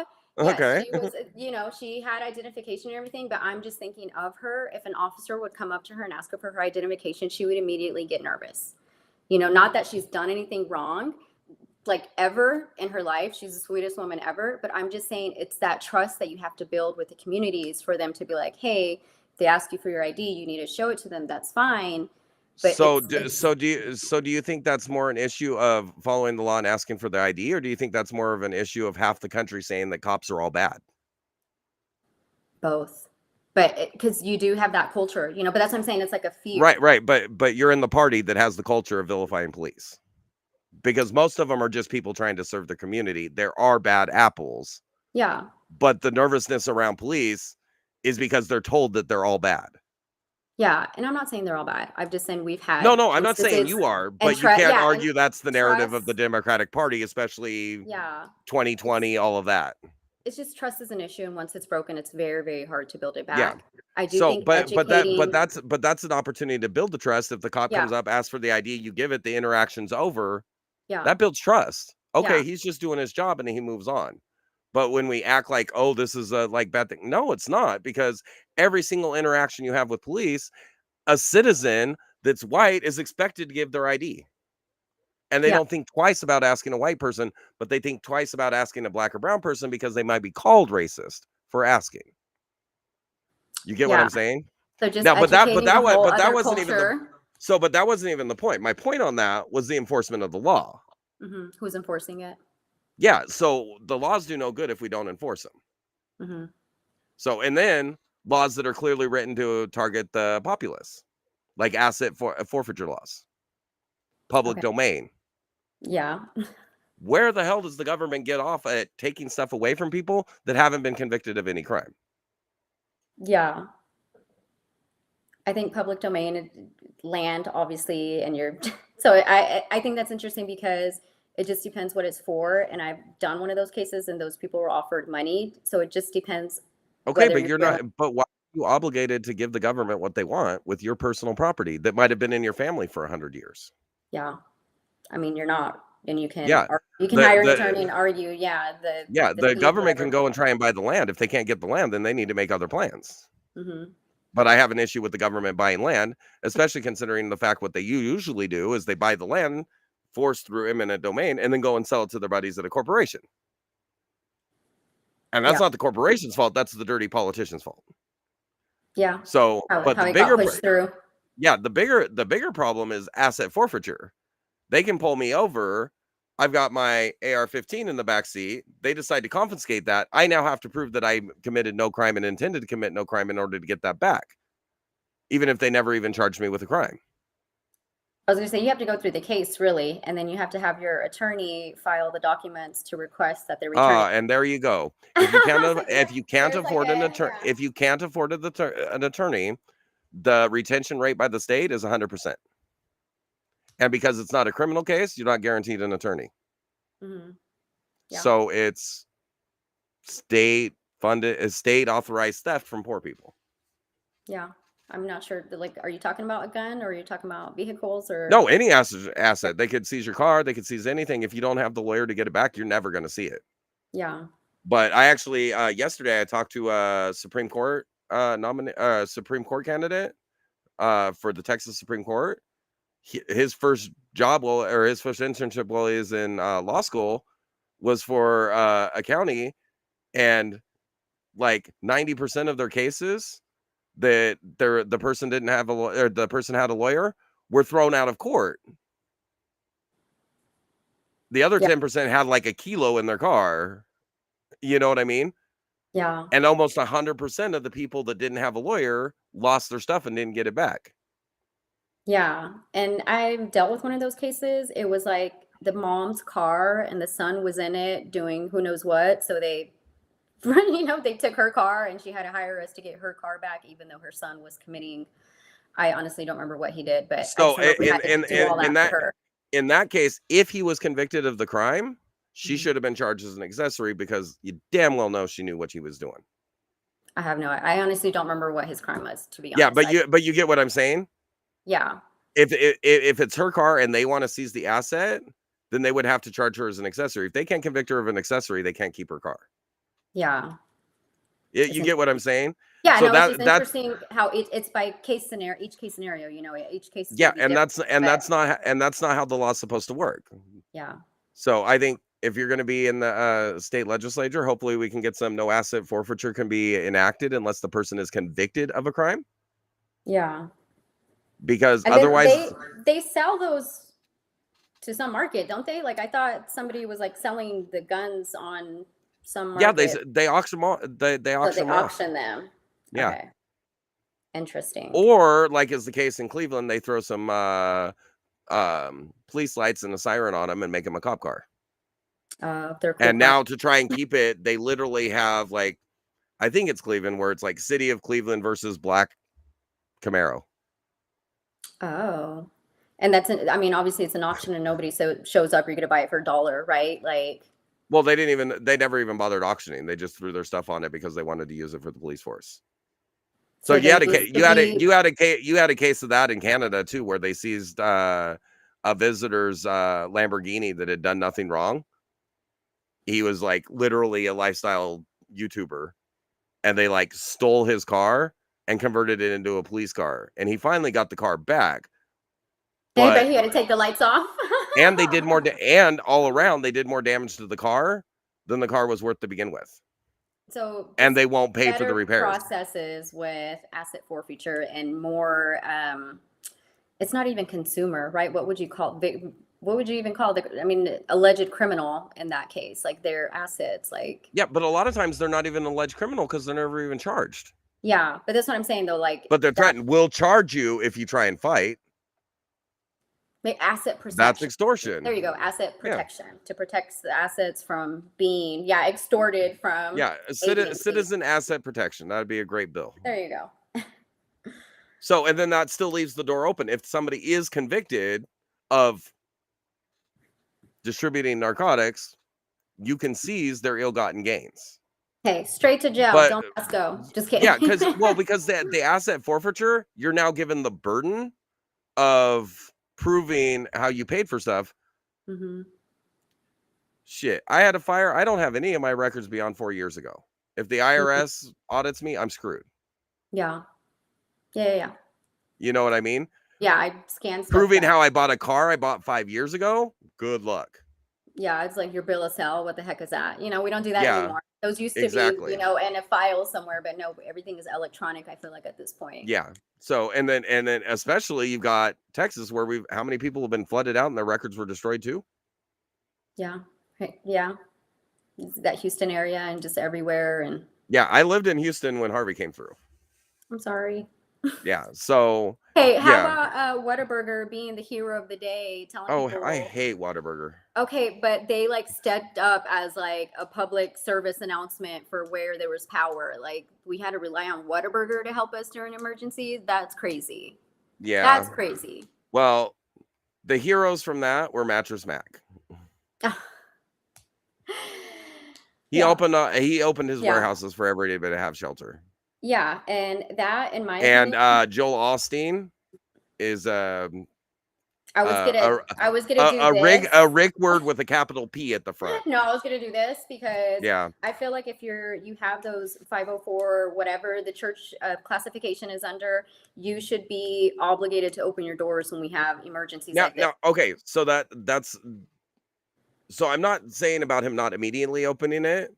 Mm-hmm. Because initially it was flooded. Like the parking area is flooded. Nobody could have gotten to it safely. So that was the original reason why. Mm-hmm. But the city offered to pump it out so he could use it as a shelter. He's like, I don't want the city working on my property. I don't want poor people in my church. Yeah. And I saw an advertisement for his new book that he did with his mom. Oh my God, the guy's got the most annoying voice. I don't know how people attend his church. Anyway. Because they bring the sounds and the vibes and the bands and they make you feel like family. Like it's So and going through Harvey, the federal response was horrific. The state response was horrific. And everybody who desperately needed help got it from other citizens. So I think it kind of proves that the government can't really do anything right when it really matters. Yeah. And it's like, why are you taxing me to oblivion if you can't handle an emergency when we need you? Like, you're welcome. Hey, I'm bowing at the candidacy of Perla Bojorques. Yeah, I gotta go. I got kids at school I need to go pick up. But I got you. Your time, Rob. It was a pleasure meeting you. And I hope we get to talk again after the election. Thank you. Yes, reach out. No problem. All right, you have a great day. Thank you. Bye. All right, so she was great. She was fantastic. I love the conversation. Didn't even get much to actual questions. We just kind of had a free flowing conversation. That's my favorite kind. Again, that's Perla Bojorques. She is the candidate for the Texas House District 93, And it sounds like she really is looking at thinking about stuff and actually thinking about not platitudes about helping people, but actually helping people. So to me, she's a pretty good candidate to look at. So thanks so much, you guys, for watching. You have a great afternoon. I got some stuff I got to take care of before my interview at 8 with the Gun Eagle. I love his nickname. It's hilarious, Gun Eagle. Anyway, so I hope you guys can join me back here. Let's see. I'm trying to find, yeah, it's 8 o'clock. I can't find my posts. I hate when the computer doesn't like cooperate with me. All right, so it's Jeffrey Gun Eagle McGonigal. He's gonna be coming on again 8 p.m. Central Time. He's from the Texas House District 87, so we're gonna have a conversation with him. Again, thank you guys for watching. I appreciate it. I saw that I had people online on both of my Restream apps, so I do appreciate you guys coming down, watching, seeing what we have to say, and I hope you guys are getting something out of it and learning about the candidates, or maybe even like thinking about, or maybe getting ideas of things that you should talk about for the representatives in your area. So from here, right versus left, I thank you guys. If you want to support us, you can always go check out some of our killer merch over here at www.warmongershop.com, or you can go over to our channel on Spotify, and we do have a subscribe link where you can support us there as well. So thank you so much for joining, and you guys have a great evening.